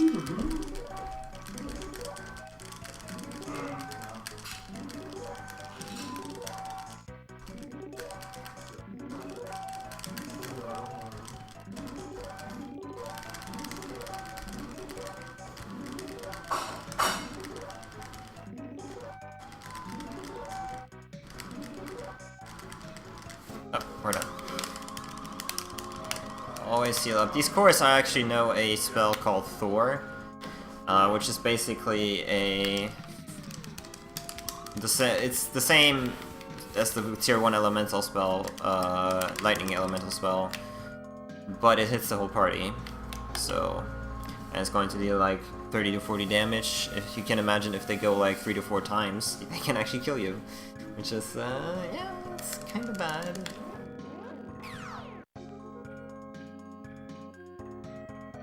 Alright, so first of all, we want to warp here. We're going to collect another amazing piece of Illumina. It's number 3? Yeah, it's number 3 at this point.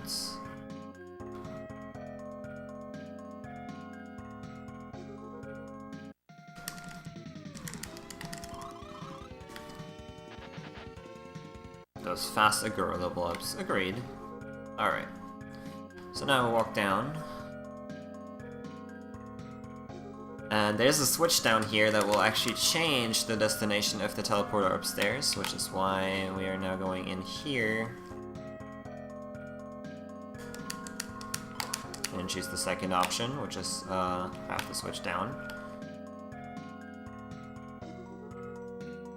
And then we can collect the last piece of Illumina that is in these caves here.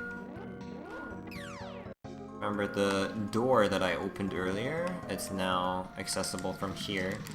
Ugh. If only that was a core.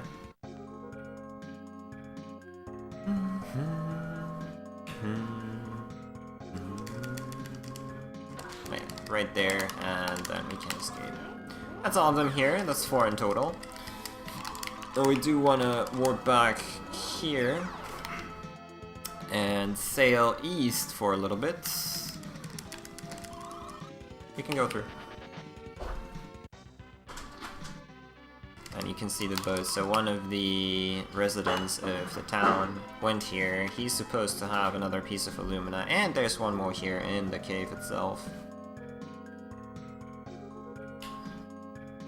This is the last chance for me to get core, so if I don't get the other 2 that I need by the end of this, I will need to force battles. Which I guess is not that big a deal in general, but yeah.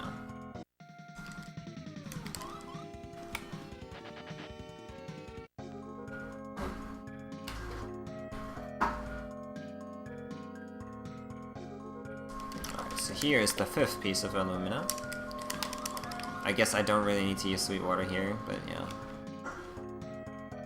Because I kind of want to force encounters, but it's fine.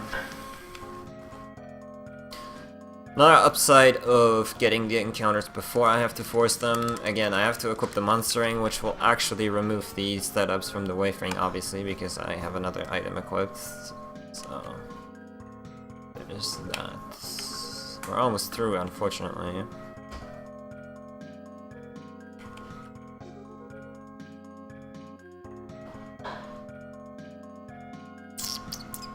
Core, please!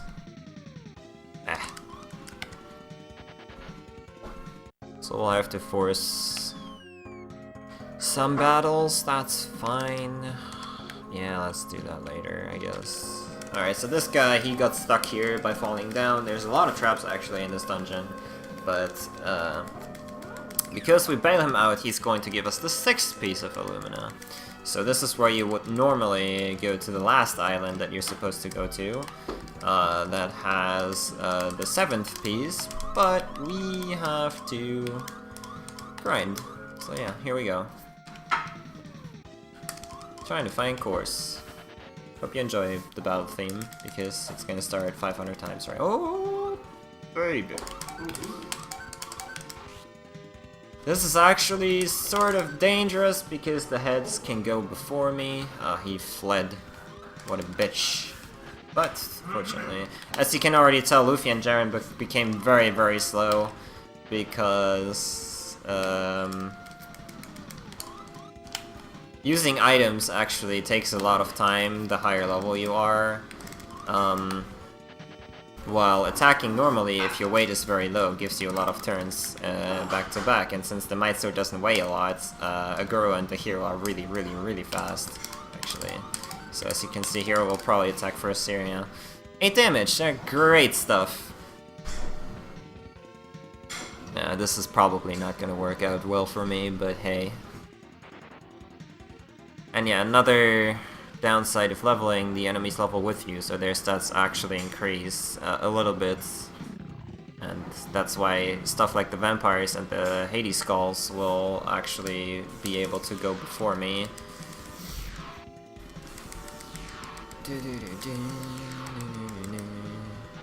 Okay. Ah! That's good. Okay. Just don't kill Jaren, please. Don't kill Jaren, please. Don't kill Jaren, please. Don't do it! Alright. Yeah. Got the second one. Very nice. Alright, we need one more.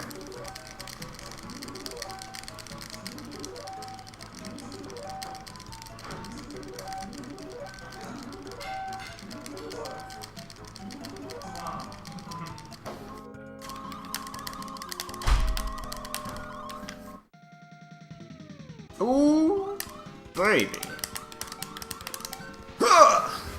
60! Holy shit, dude!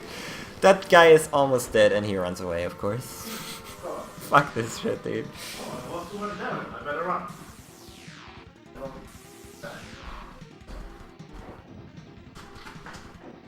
There is no actual, like, game mechanics guide or anything. It's really... like, spells have a certain wait time. It's like the X-bombs take a long time to use. As you can see, if I use a smoke ball, it gets used immediately. And this is bad.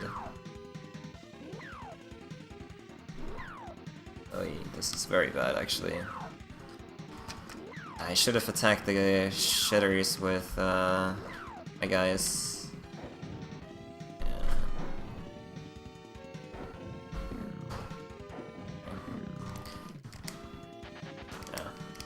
Feels bad, man. We're gonna use Waken, yeah, whatever.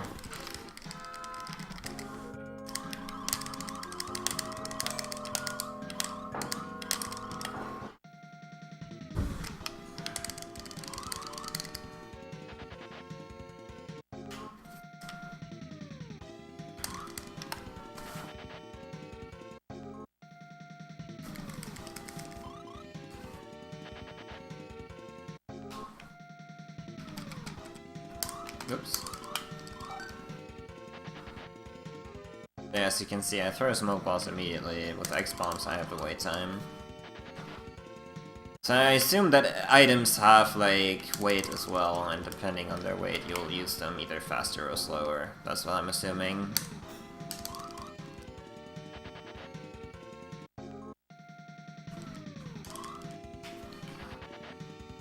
Please, I just need one more, man.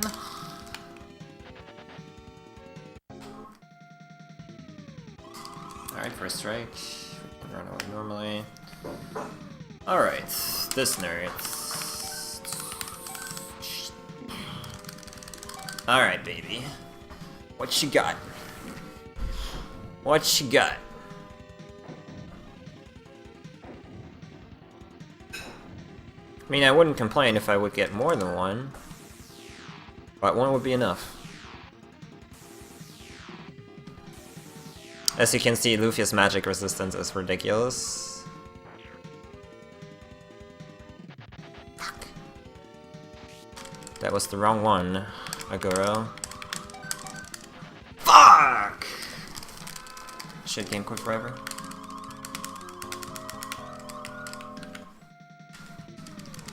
Alright, we get a retry. Unfortunately, I will definitely have to kill these idiots first. Yeah, that's fine. I actually prefer that, like, 2 of them run away and then we can focus 1 down. You might have noticed an amazing mechanic of this video game is that you can only target groups of enemies instead of, like, even with, like, a physical attack. So, these guys will actually... actually randomly hit the duders. Maybe...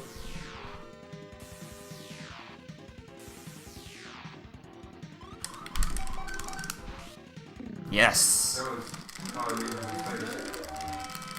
Alright, so we're wanna see level 27 for Jaren now, with 20k experience left.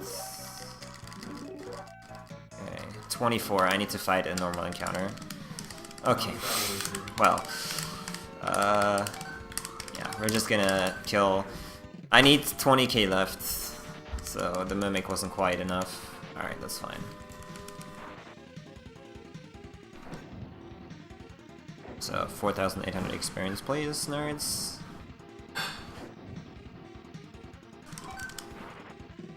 Oh,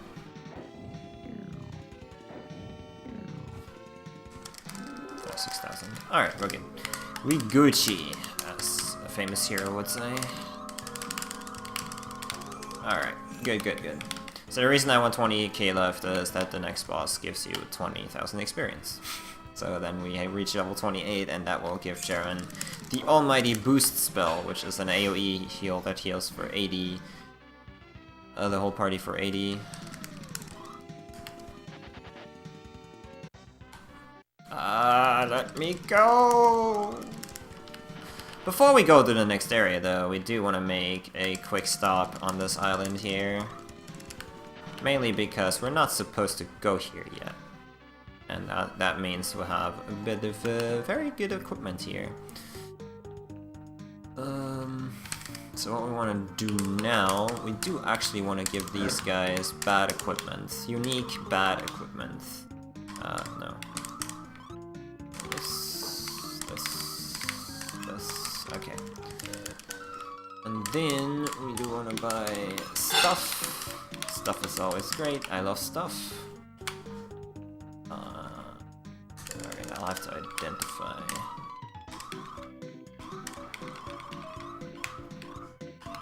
These are the speeches. Okay, 1, 2, and then we're gonna fill up inventory until it doesn't fill up anymore. Did it? Yeah, we're full. Okay. So the reason I equipped shit on my 2 girls over here, and then filled up my inventory, so we're gonna be using a glitch soon TM. The Sweetwater was still running, and that glitch is activated by having a completely full inventory. So I'm gonna mention it when we do it though. In order to be safe, you want to equip unique stuff on the female characters. I do equip weak stuff, which does weigh you down, but has not that much weight, so they are still relatively quick to get their actions off. But for now, we're going to try to get the last piece of Illumina. Whenever we don't get 500,000 encounters, I guess. So past this tower here, there's the last island where a piece of Illumina is supposed to be, but in order to get through here we need the key, and the key is at the top of the tower, so that's where we're gonna have to go.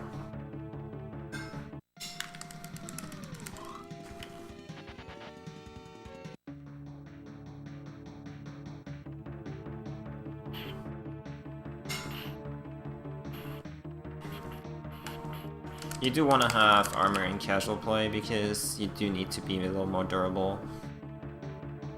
Like, it's definitely way faster to just forego armor, but in casual, I don't know, if you're not ready for stuff, then yeah, you die a lot. So having armor is kind of nice. Especially both my characters, like both Lufia and German speaking, actually, wait until she actually learns it, will have boost, so that's really OP. And if you just do that, even in casual, you'll probably live through everything. Right. So at the top, but there's this dude here. And this is Guardian, and he did some sort of ritual there, which he's trying to revive Amon, so we have to stop him, obviously. What a coincidence that he does it here. Nice, that's actually good. I might not have to heal now.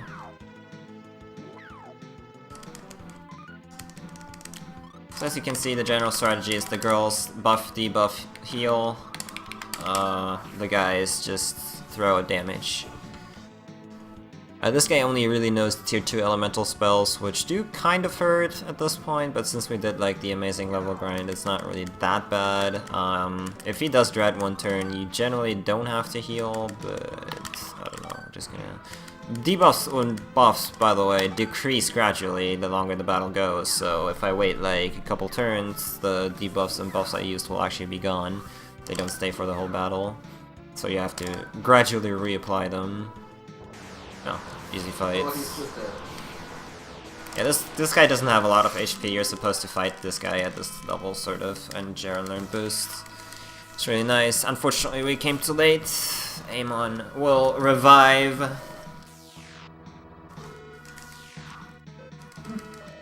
What? It wasn't at the door. Okay. And Amon will destroy us.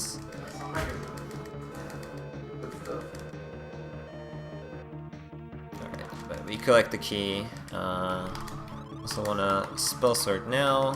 Put boost in the first spot because we're gonna abuse it heavily and heal up, I guess. I did. And then we can move through this tower after reapplying a sweet water, of course.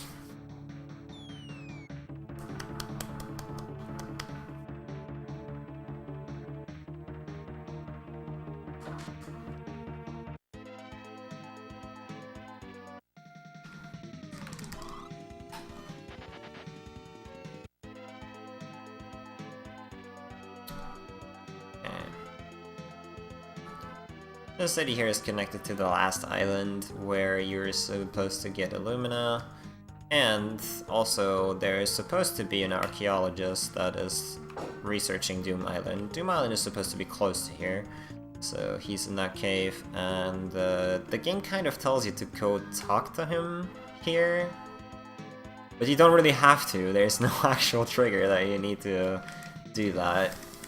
So we can just completely ignore this dungeon after we get the piece of Illumina, which conveniently, yeah, there.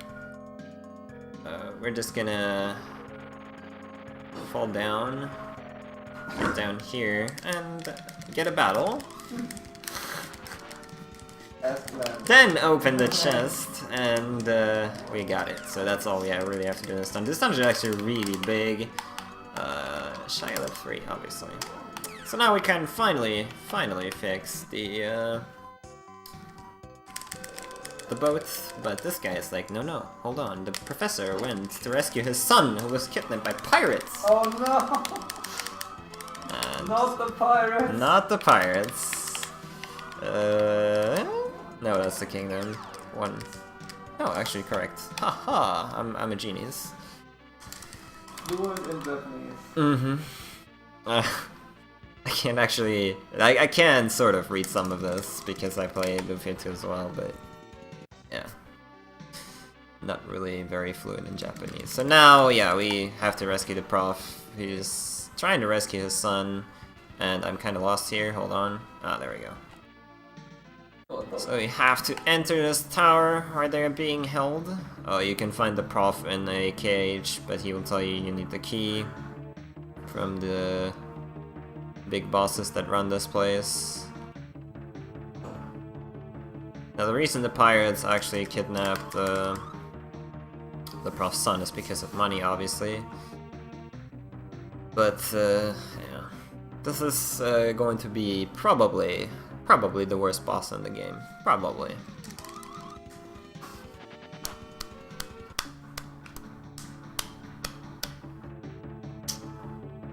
So we walk up here, get another encounter. And then there is a little puzzle here that if you do this wrong, you'll activate a forced battle that you cannot run away from. So, I'm gonna do this correctly. And then we're at the boss. So these guys, probably able to kill me.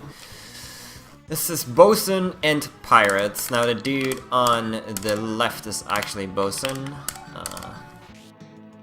That one is that's kind of the support for Pirates here.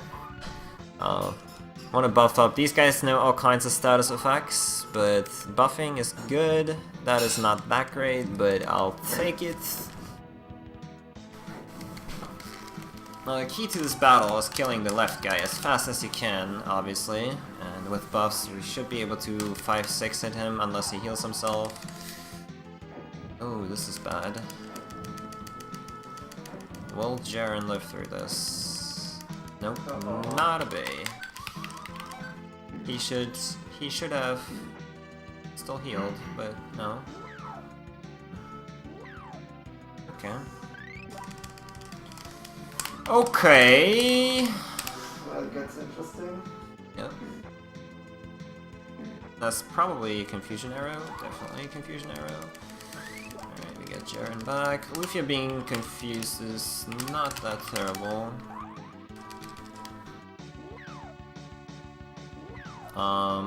Enemies, if they attack you, they will not put you out of the status effect, but if you attack yourself, like this, you will get out. That's why my girls have, let's actually preemptively boost, just in case he throws another bomb. Alright, we're covered, and you can see why this boss is a bit dangerous. Just a little. Okay, Aguro should be able to kill the guy, hopefully. And this is why we want to boost, as you can see. PogChamp. Nice. Alright, so just one more idiot to worry about. I reapply our buffs, since I mentioned they gradually disappear. Once I deal enough damage, this guy's actually going to face change and change his AI to do a little more powerful stuff than he actually does already. Instead of like throwing this sleep spell out, he will also throw confuse instead.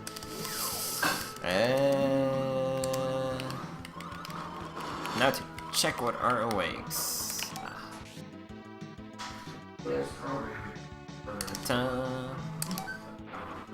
Okay. You need to be healed, you need to be awoken. Oh. Let's go shopping.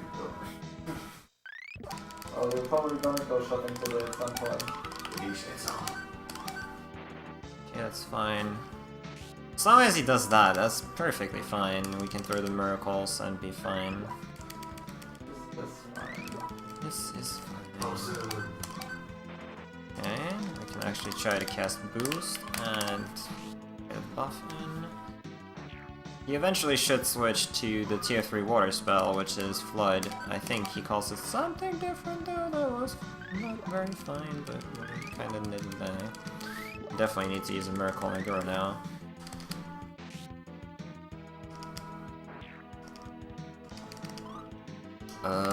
You boost, you miracle.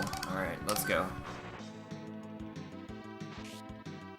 He's giving me a good pattern, which probably results in me dying, but yeah, it's actually going really well so far. Okay. Double boosts. Oh shit. You are actually really nice right now. You should factually actually, yeah, die soon. Wow, holy shit! Easy every time. That's really nice, really good.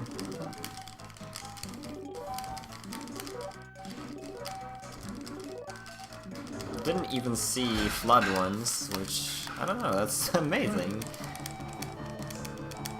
Okay, and we rescue the son of the prof, which is the kid that stole money from us. That's why I told you to remember. Yeah, well, that's why I wanted you to remember that. Alright. But yeah, now, careful. If you step on a switch here and try to leave, you will still get forced into the pirate encounter.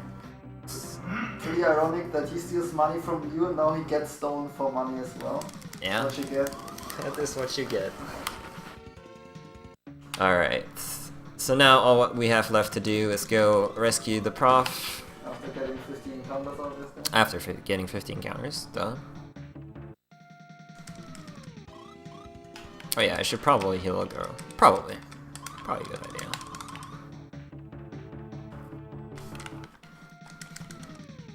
Oh, back attack. That's actually the first... No, that's the second one. I got one earlier.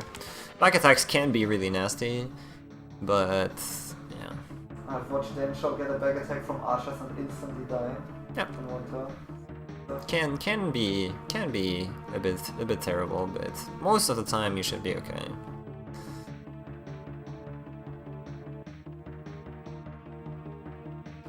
Alright, so now we rescue this guy. Hooray! And the reason we bought the shoes for the girls earlier, it would probably be faster to sail there now because you just have to sail north, but there is a very amazing bug in this game.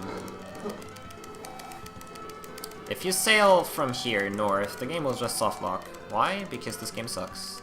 It happens on both versions too. I don't know why, but it just happens. Are we supposed to be in 3? Well, we'll find out. Not sure. I think I might have to go somewhere else. Because there's also Shia Lab 4, obviously. For the cool kids. We're good.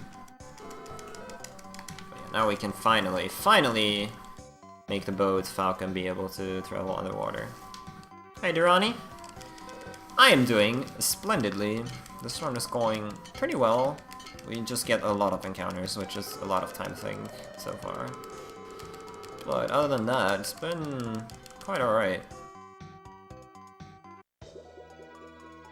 But yeah, now we can use these currents to actually travel underwater. Yeah, I do wonder why as well. Both versions, if you sail north, you'll softlock. It's a riddle. Alright, so now we can try to get to Doom Island, and this is where we're going to do another glitch that is Japanese exclusive again. First off, what I really like about this game is that you actually travel underwater here, like legit dungeons, which is really cool. Unlike some other Lufia game that is going to be played soon. You can find chests here, there's enemies here, and the music is cool. It's really good. I mean, the underwater part where you fight the ghost ship could have been a dungeon, but I guess it's not a dungeon. Yeah. Just nothing. Alright, let's check. Okay, we have two slots. I almost said a bad word there. We have 2 slots available in our inventory, and we will make it full. Remember, I equipped my girls with unique stuff so that I can put it in the inventory now.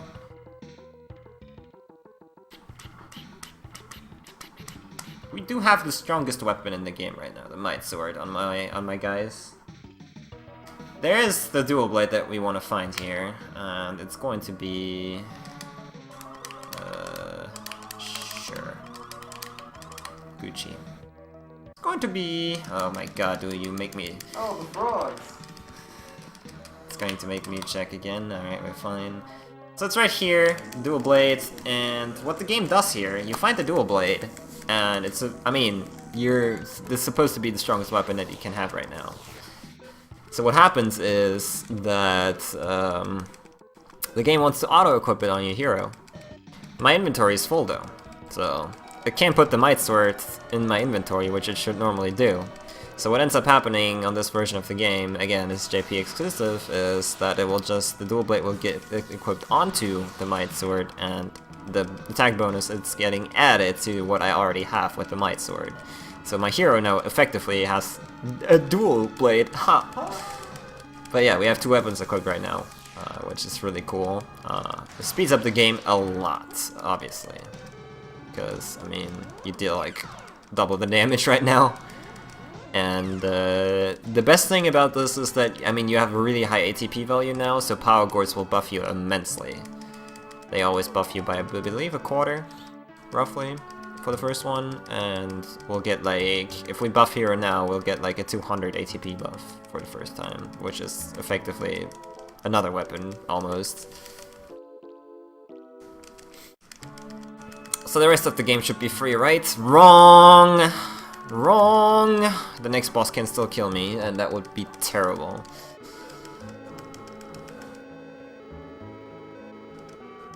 So story-wise, the Sinistrals appeared before us, as you can see. They reactivated Doom Island, and they told us that Lufia is actually Sinistral, supposed to be Aram. And the girl and hero are talking about that shit right now. Aguro asks the hero if he would be able to kill Lufia, and he's like, no, no, no, no. And yeah, they are all getting torn apart. Bible cry. First off, though, now our next goal is obviously to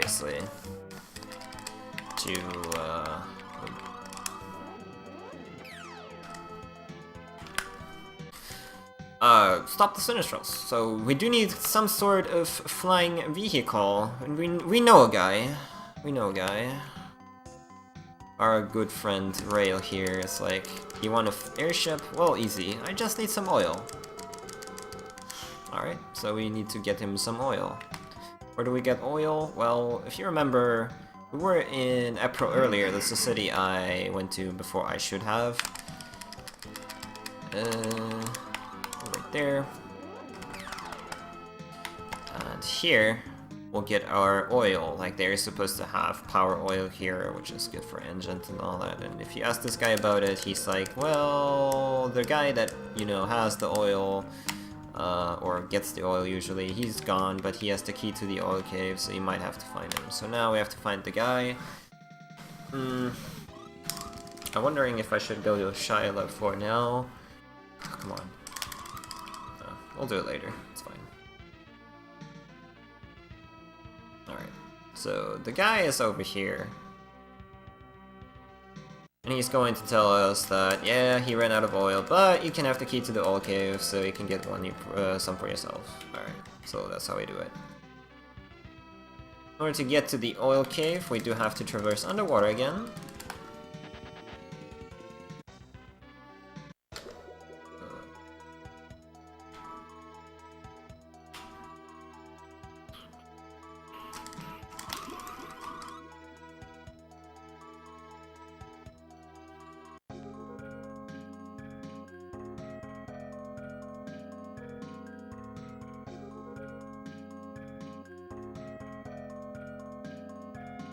An NPC just hanging out on the world map, yep.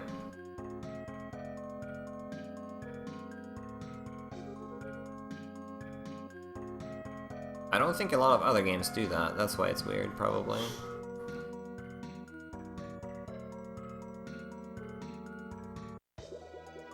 No encounters, I'm kinda scared. Alright. So, we are here. Now we just have to walk around, and there's the oil cave. Now most in the oil cave, spoiler alert, it's going to be a dragon, or at least something that looks like a dragon.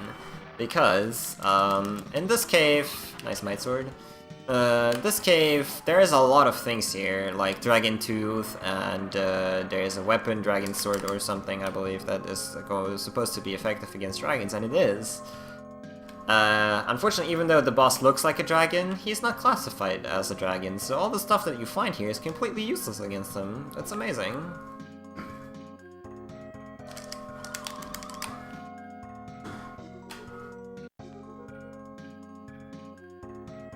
Alright, but we just have to walk through here, basically, and then get to the boss. Again, this is probably the last boss that can actually kill me, because after this one, we will get the most overpowered spell in the game. Hopefully, anyways, if my experience is correct, which It should be. I might have to fight an encounter. Who knows? Yeah.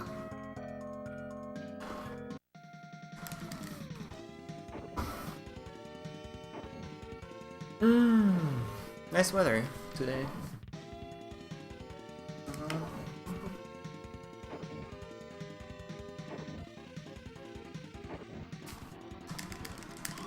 Oh, I could do something. Amazing. Alright.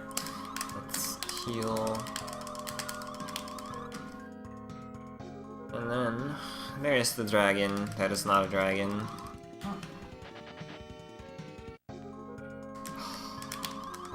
Do I have a slot? Oh, might have to trash an item then. Anyways, this is the oil dragon, and this guy can be really nasty. As you can see, my hero already dealing 300 damage without any buffs or debuffs, so yeah. And he's gonna get buffed by 230. This guy, reducing agility is not that terrible. It can actually make for a very terrible outcome. The boss double turning me, which would be bad, but yeah. So this guy starts out with a tier 2 flame elemental spell, which is flame. It's AoE, deals about 80 damage. There we go. But if you deal enough damage to this guy, he will start casting Vulcan, which can deal up to 150 damage, and if he double turns to you with Vulcan, you're dead. So, we're just hoping that that doesn't happen. Oh, that's fine. You can see we're dealing 600 damage.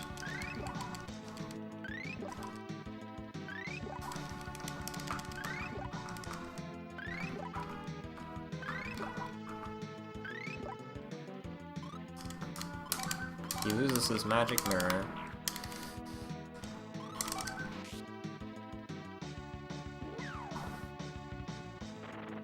Nice. That's, wow. Nice. But yeah. It's better than AoE. Better than Voltas. We have Miracle, and then Jaren is going to cast Boost again, hopefully. Or he dies.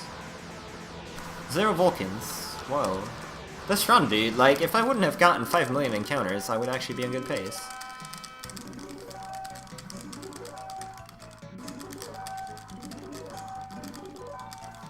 And 32. I need 1 encounter, 2,000 experience.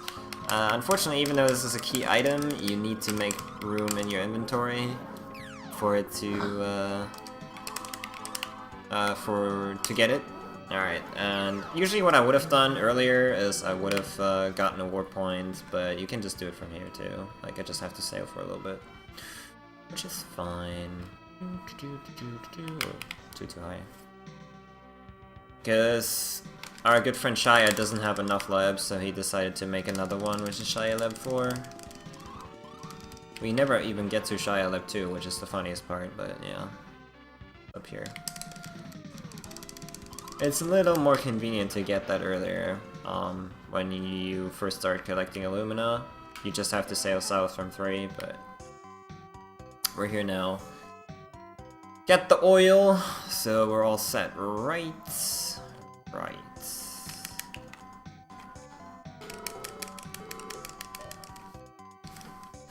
Best track in the game coming up, by the way.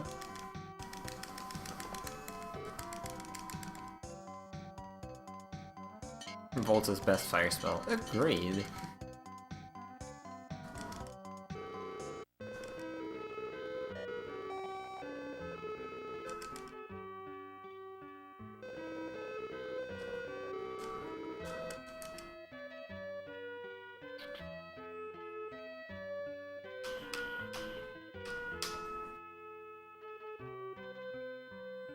Alright. So, we got the airship. Which means we can finally confront the nerds right here, you would think, but they have a magic barrier up, so we can't just land our airship on Doom Island. We'll have to go the hard way.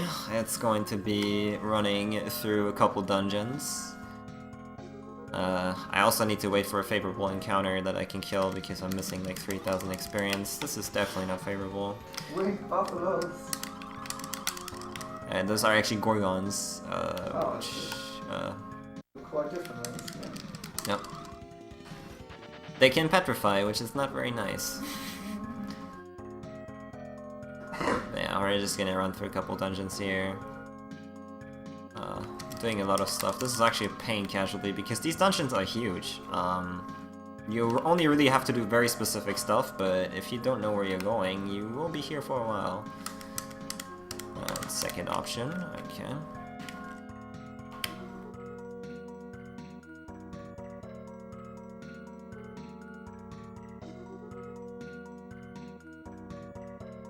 Oops. Always take the extra step. Alright, so first off, we do need a key that will enable us to go to the tower that Doom Island is hovering above.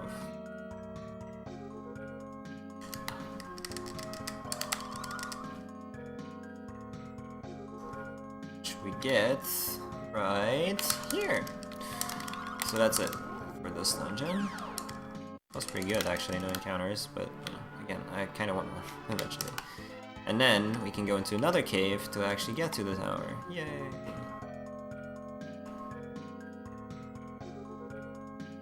So...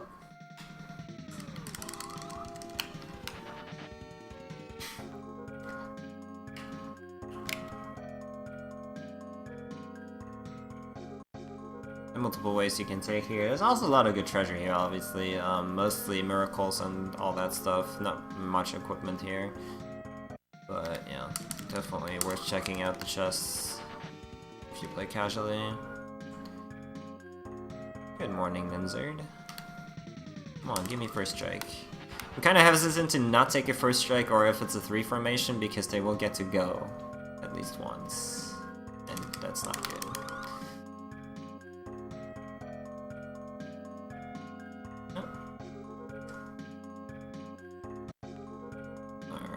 Here is the part where we need the key for. Boom. Okay. And we're through. Onto Glasstar Tower. This tower is the biggest dungeon in the game. Very confusing stuff going on right here. Only 2 enemies? They are big, 2 enemies. This... I think I can reasonably do this.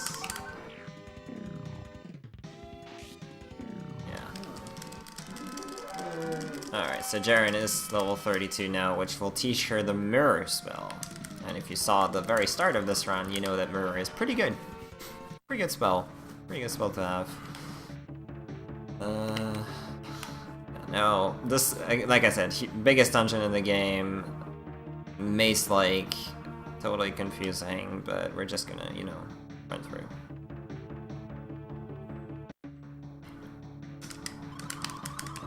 Also gonna, oops, no, not item, we want to spell swords, put mirror in the first slot.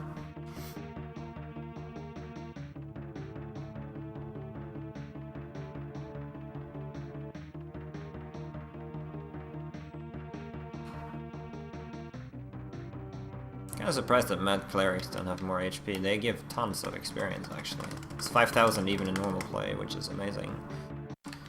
They're pretty weak for that.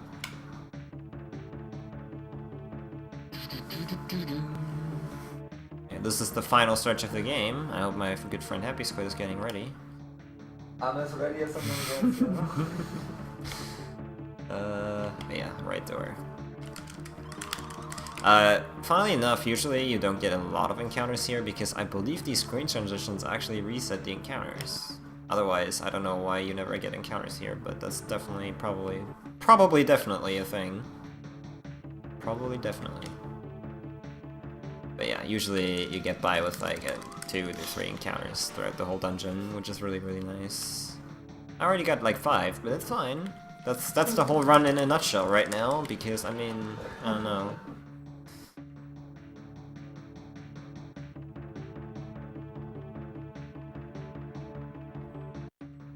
Oop.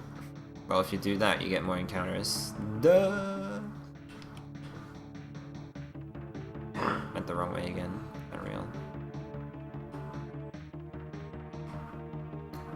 so this is a puzzle. It's a very difficult puzzle. Okay, don't fall down here, that's actually terrible. Okay. Now, before I defeat the door boss here, I do actually have to check how many won. We are going to unequip her headgear. I want to have a full inventory here. It's not a travesty if I don't end up with full inventory after this battle, but I'd really like to because it makes things easier. Alright, so this is Nazabi, and Nazabi is very, very nasty. He starts out with all tier 2 elemental spells. Oh my god, a crit. And from there, he will eventually get all tier 3 elemental spells, but not enough with that. He also has instant death spells, which is actually the biggest reason why he won Mirror for this battle. How good this guy. Because instant death can screw you over royally, obviously. Okay, that's the best thing he can do. If he uses bolts, that is only one animation. Even though you reflect the spells, it's kinda nice if he does like a single target one, which is like Bolt or Thunder would be preferable, because he doesn't really damage himself by much, as you can see, because his magic resistance is very, very high. Alright, so we are not going to be protecting Lufia. I wonder why. But it's not very feasible to have Mirror up on more than 3 characters at a time, and as you can see, even then, Jaren has been slacking off. Jaren, please. Okay. This will not go through unless he does like some sort of dumb shit. Okay, there we go. Okay, get another buff for Hero. That's good. No, GSH, don't die. Fuck. Jaren, you are slacking, young lady. So normally I would just like go ham, but since Jaren is not really on top of her game right now, I am going to be a bit safer here than I should be.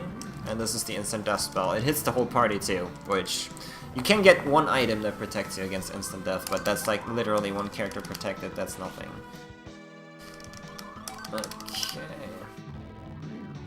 And yeah, see, like he casted it twice in a row without me being able to even get a turn, so that's kind of what you're going up against here, and that can definitely kill you very, very easily.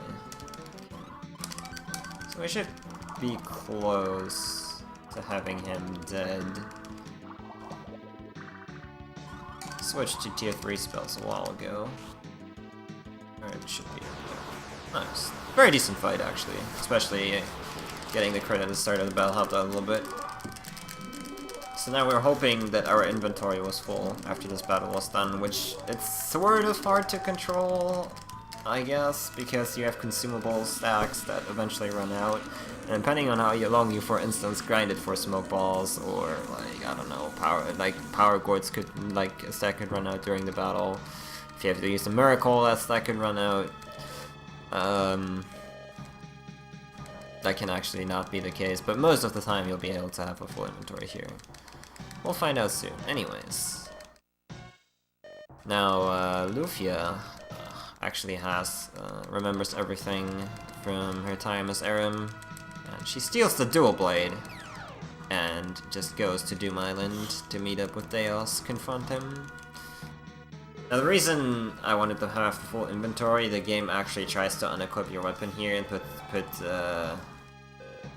Phantom puts it into the inventory and then takes it from you, because it can't directly take it from the equipment.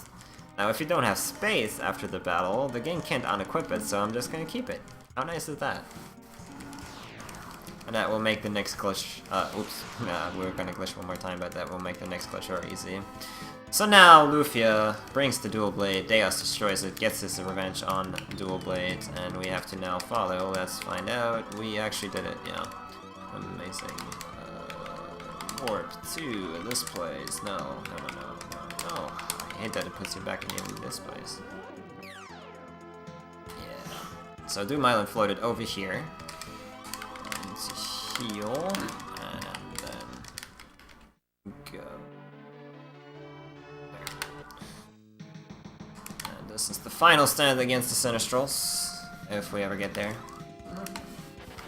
If you played this game casually, you will occasionally come across shrines on the world that will connect to this place here. And it turns out it also connects to Doom Island. This old guy heals you and you can save here, but we don't really need to.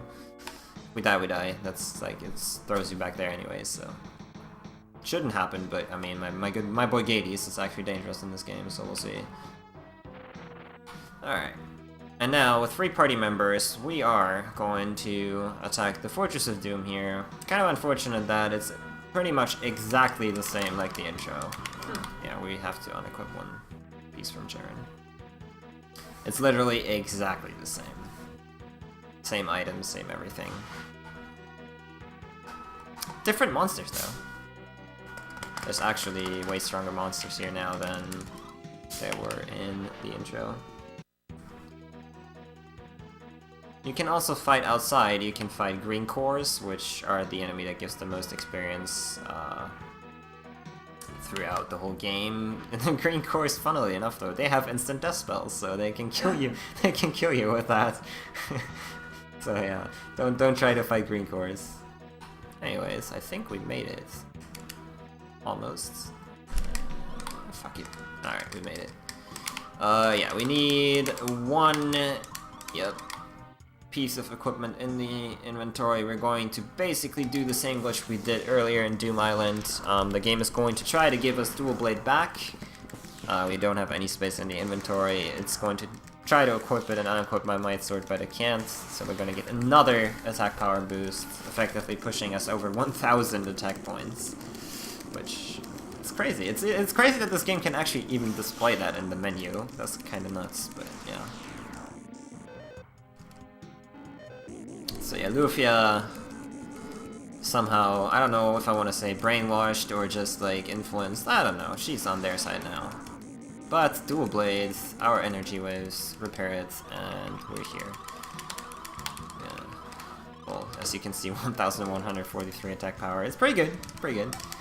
Okay, but this is the most annoying boss in the game. This is Gades. Gades still has a chance to kill me. He's the only Sinistral that does not use magic, and that definitely shows. He can one-shot literally anybody, and if you can't revive in time, then eventually he'll kill you. It's fun. Also, if you die, you lose your buffs, which is annoying. So I have to rebuff Hero every time he dies.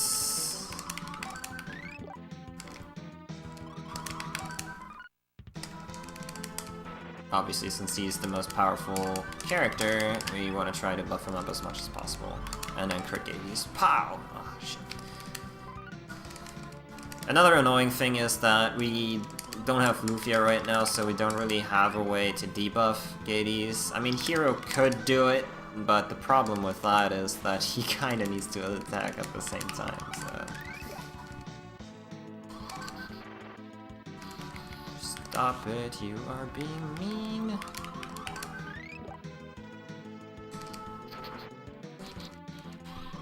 That was kinda nice. Nice, he's dead. Okay. So yeah, if you get really, really unlucky and he snipes Jaren, you can get killed. But now the game is basically over. GG. Pretty much did it. After the 5 million level ups are over. The big reason I say that is that I'm still gonna heal. The upcoming bosses, they are all very, very, very powerful. I mean, I've never seen any stronger enemies in this entire game, and that statement is actually true. As you can see, unfortunately for them, they will only really cast magic, so since we can keep up Mirror on all 3 party members at the same time, it kind of pushovers.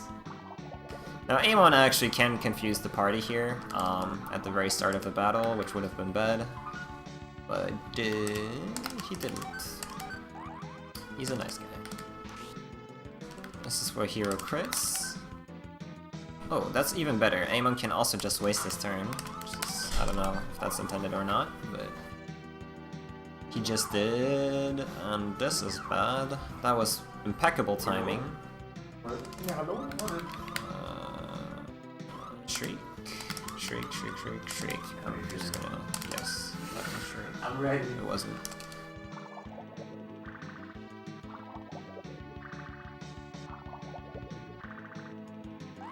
It's the other one. I just used the stone cure. Ah, my hero is a pro, dude. Did I not mirror him? I did, didn't I? Oh, at least he's not confused anymore. He's definitely not confused anymore. I am pretty sure I mirrored him, but... No. I mean, it's fine. Maybe it wore off because he was confused. Oh, come on, dude! The troll. Fuck this guy. Mirror. Shriek. Oh, Shriek. Fantastic! Asshole.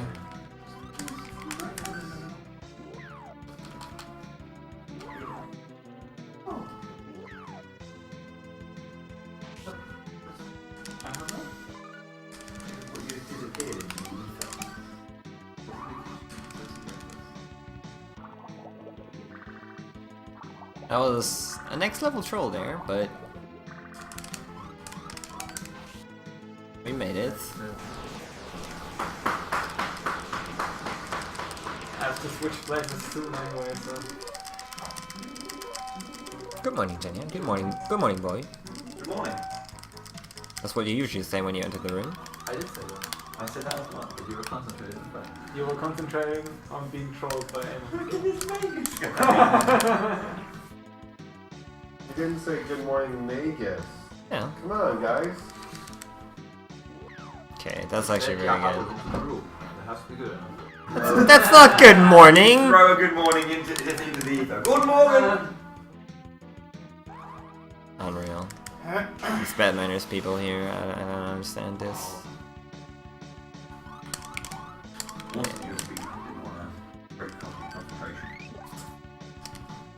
Todeas is even worse than Amon. He can't do anything. Like, the best thing he can do is really, like, heal himself. He does have instant death, which he used right there. He can also paralyze you. It's not really that dangerous outside of, like...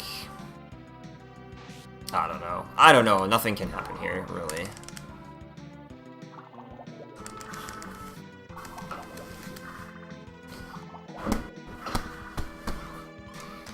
We're actually going to heal up Okoro there because we're going to be getting thrown into another battle after this immediately without being able to heal. I'll use my power gourd.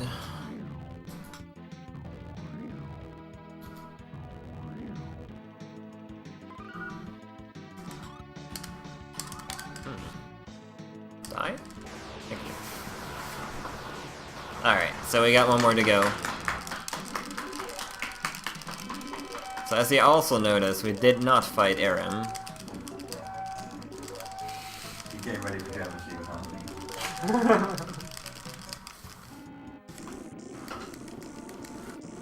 So now Deus is trying to fuse all the Sinistrals together. But we call out to Lufia, and she does hear us, so she will join our side for the next battle. He still manages to successfully fuse them into Guard Deus. Music Orgasm. Alright, so... we hope that this guy does not start out with Vigil, which is the confusion spell. And if he does, please let... Okay, that works, sort of. I would have wasted the mirror anyways. Kind of.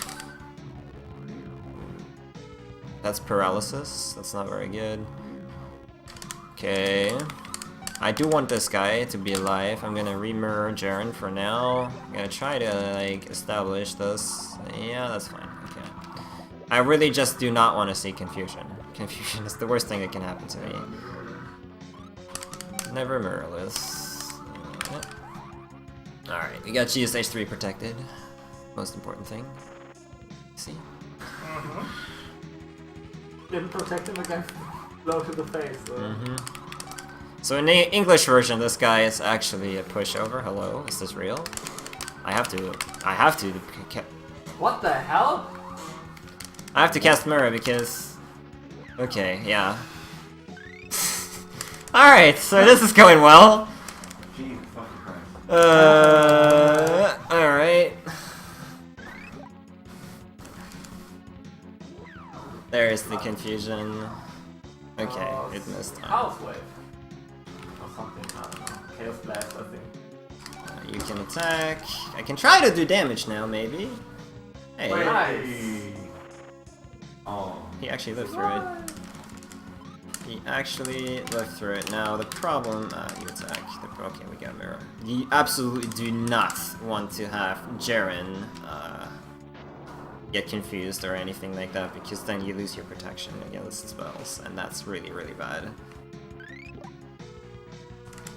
I was going to say, in the US version, nice, dude, amazing. The timing, that's the third time now. I never get to say it. Where did I put my mystery pens? They are somewhere here. I know which item they are, actually, but I never sorted them. There they are. What? That was Power power word. thing. Yeah. Where's the L? L, L, L, L. There There they are. Yeah. Alright, this guy can also cast Thunder on the whole party.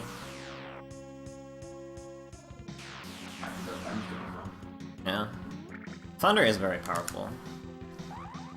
Alright, Jaren, can you stop slacking? That would be amazing.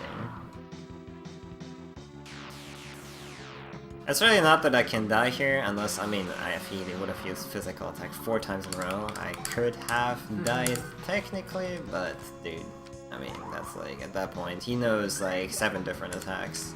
That would have been quite ridiculous. Nice! That's 1,100 damage, actually, instead of like 190. I hate you. I still hate him. Alright.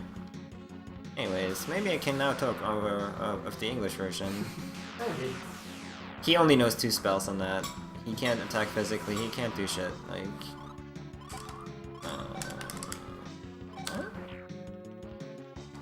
he only has Flood, another crit. I hate this game, dude. I hate this game. And time.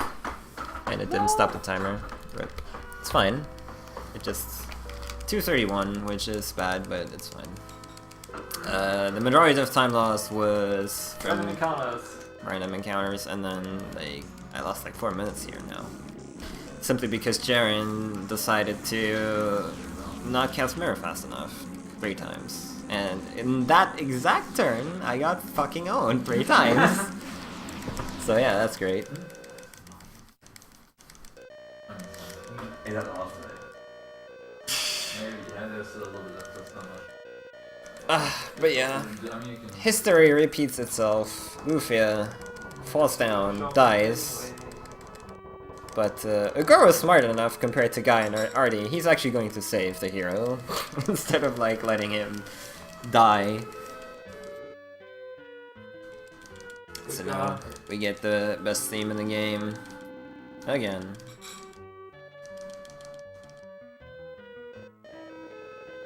That was really rough. I had an easier time in the fundraiser without Mirror, actually. That's kind of funny. Nuclear 2 party confirmed superior. I really had to kill off those 2 flies. Yep. Oh, they are They'll just come back. very interesting to watch. They just randomly walk around. If they meet each other, they just go ham, and then they start walking around. They're watching the run. They have been watching since minute 1, actually. They're mating. It was- There. Bam, bam, bam. They like, ooh, Lufia's hot, maybe. It was This is getting me in the kind of mood. annoying. She looks like she's 10. So to the flies, they look like they're, you know, Fair enough. So, 1 year passes, a girl got back to the Navy, and, well, Jaren kind of hung around for no apparent reason, and they're going to bicker about that, and then wonder what Hero is doing. Hero is traveling the world, left them without saying anything, of course, because Lufia was dead.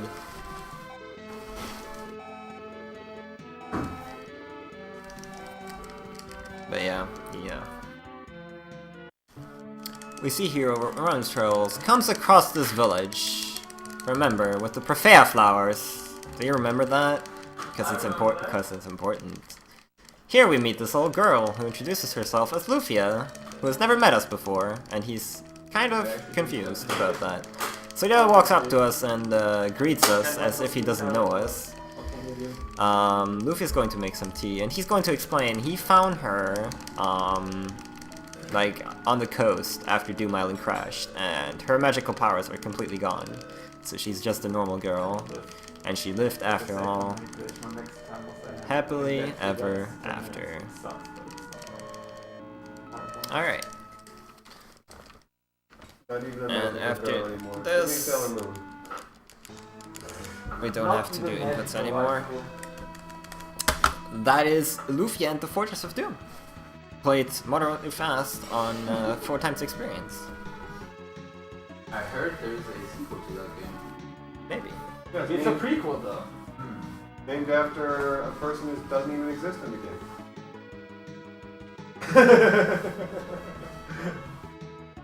Why is it named Lufia too happy? I don't know, dude. I think I still beat Cruel's time. I want to say. I don't know. I want to say I still did. Maybe. Let's find out.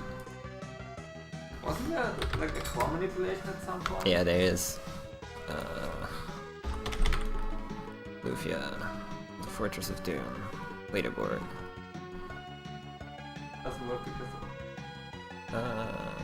Rachel J. Oh, dude, I still beat Pendulums the whole time. Dang. That's. Rip Pandora before the Pendulum is the one before that. the Wii Man. He is the one that pushed this game, actually. I have a 218. I'm not too. I wasn't even too far. Like I said, this run was so well. It's just the encounters and then the last bosses that really. I almost beat Danshell's time. I mean, what the fuck? Yeah, it's like the boss fights went incredibly well. If only I didn't get like 500,000 encounters. I was like 5 minutes behind after the half the game just from encounters. Not bad. We're of course waiting for in-game time just to prolong. Do you want to test this nose with the screen tearing? No. Alright, Pretty he's sure just it's not. he's just going to kill himself. Getting seizures. We had it on the like the Breath of Fire 3 was also this. That's true. I wanted to test the Super Nintendo if it has no screen sharing. Yeah, but we like. That was on The PlayStation. theory was that it's only Superboy. because the Superboy, but Breath of Fire 3 had the screen sharing as well. Okay. Pretty sure. Pretty sure. Did FF8 have the screen sharing? But it has low as screen transitions anyway. That's fade. Yeah. It fades in I the game mean, and then for this game, like, I want to say like 80% of the transitions inside towns and dungeons didn't have the screen sharing because it fades like slowly with like the freaking, I don't know, with like some cheap ass movie maker screen transition with diamond shapes. Whatever. I don't know. Problem is Lufia 2 has really hard screen transitions. And there's a lot of them. Especially in the main. Do you want me to commentate the start? Or do you want to talk yourself? I don't know how comfortable you are. Yeah, why not? At least like the first 10 minutes. Yeah. Should be good. I do But need. you are not welcome. Fuck you! Get out of here. All You right, have to keep in mind that this offer includes a second round if I fuck up. So. that's fine. Man, my hair looks amazing. Hopefully no third round. Like Can- I practiced this like 5 times and have done it like in total at least 100 times now. So I watched him practice. He didn't fail it, so Yeah. we need to wait a little bit here for but there was in-game. no screen sharing. It's fine. It's You tradition. got this. Why are they Teenage Mutant Ninja Turtles fighting the Power Rangers now? The Because show really went to hell after a while. Money. Didn't it? Cheers, Joe. Thank you. We're just waiting for the in-game time, as is common in the Lufia community. Yep. And we do have like half an hour to kill anyway, so it's fine. It's fine. I can fail 3 times, so we still. Alright, 229. Like I said, not too terrible. We all have to. Not too terrible, but we got like a shit ton of encounters. Jaren only died 1 time. That's really, really I rare. think I asked that every single time, but is that at the bottom of the chest counter, like the 655? Yeah, I think so. There's a couple more chests on the second row. Yeah, yeah. Huh? That's the time. Something Donald, I item. guess? Something item. Hiruta item. There's hidden items in this game where you like in grass and stuff. Oh. Okay, yeah, it's probably this. It's probably the Yeah. sword counts if you like plunder a guy's grave. That probably counts as one.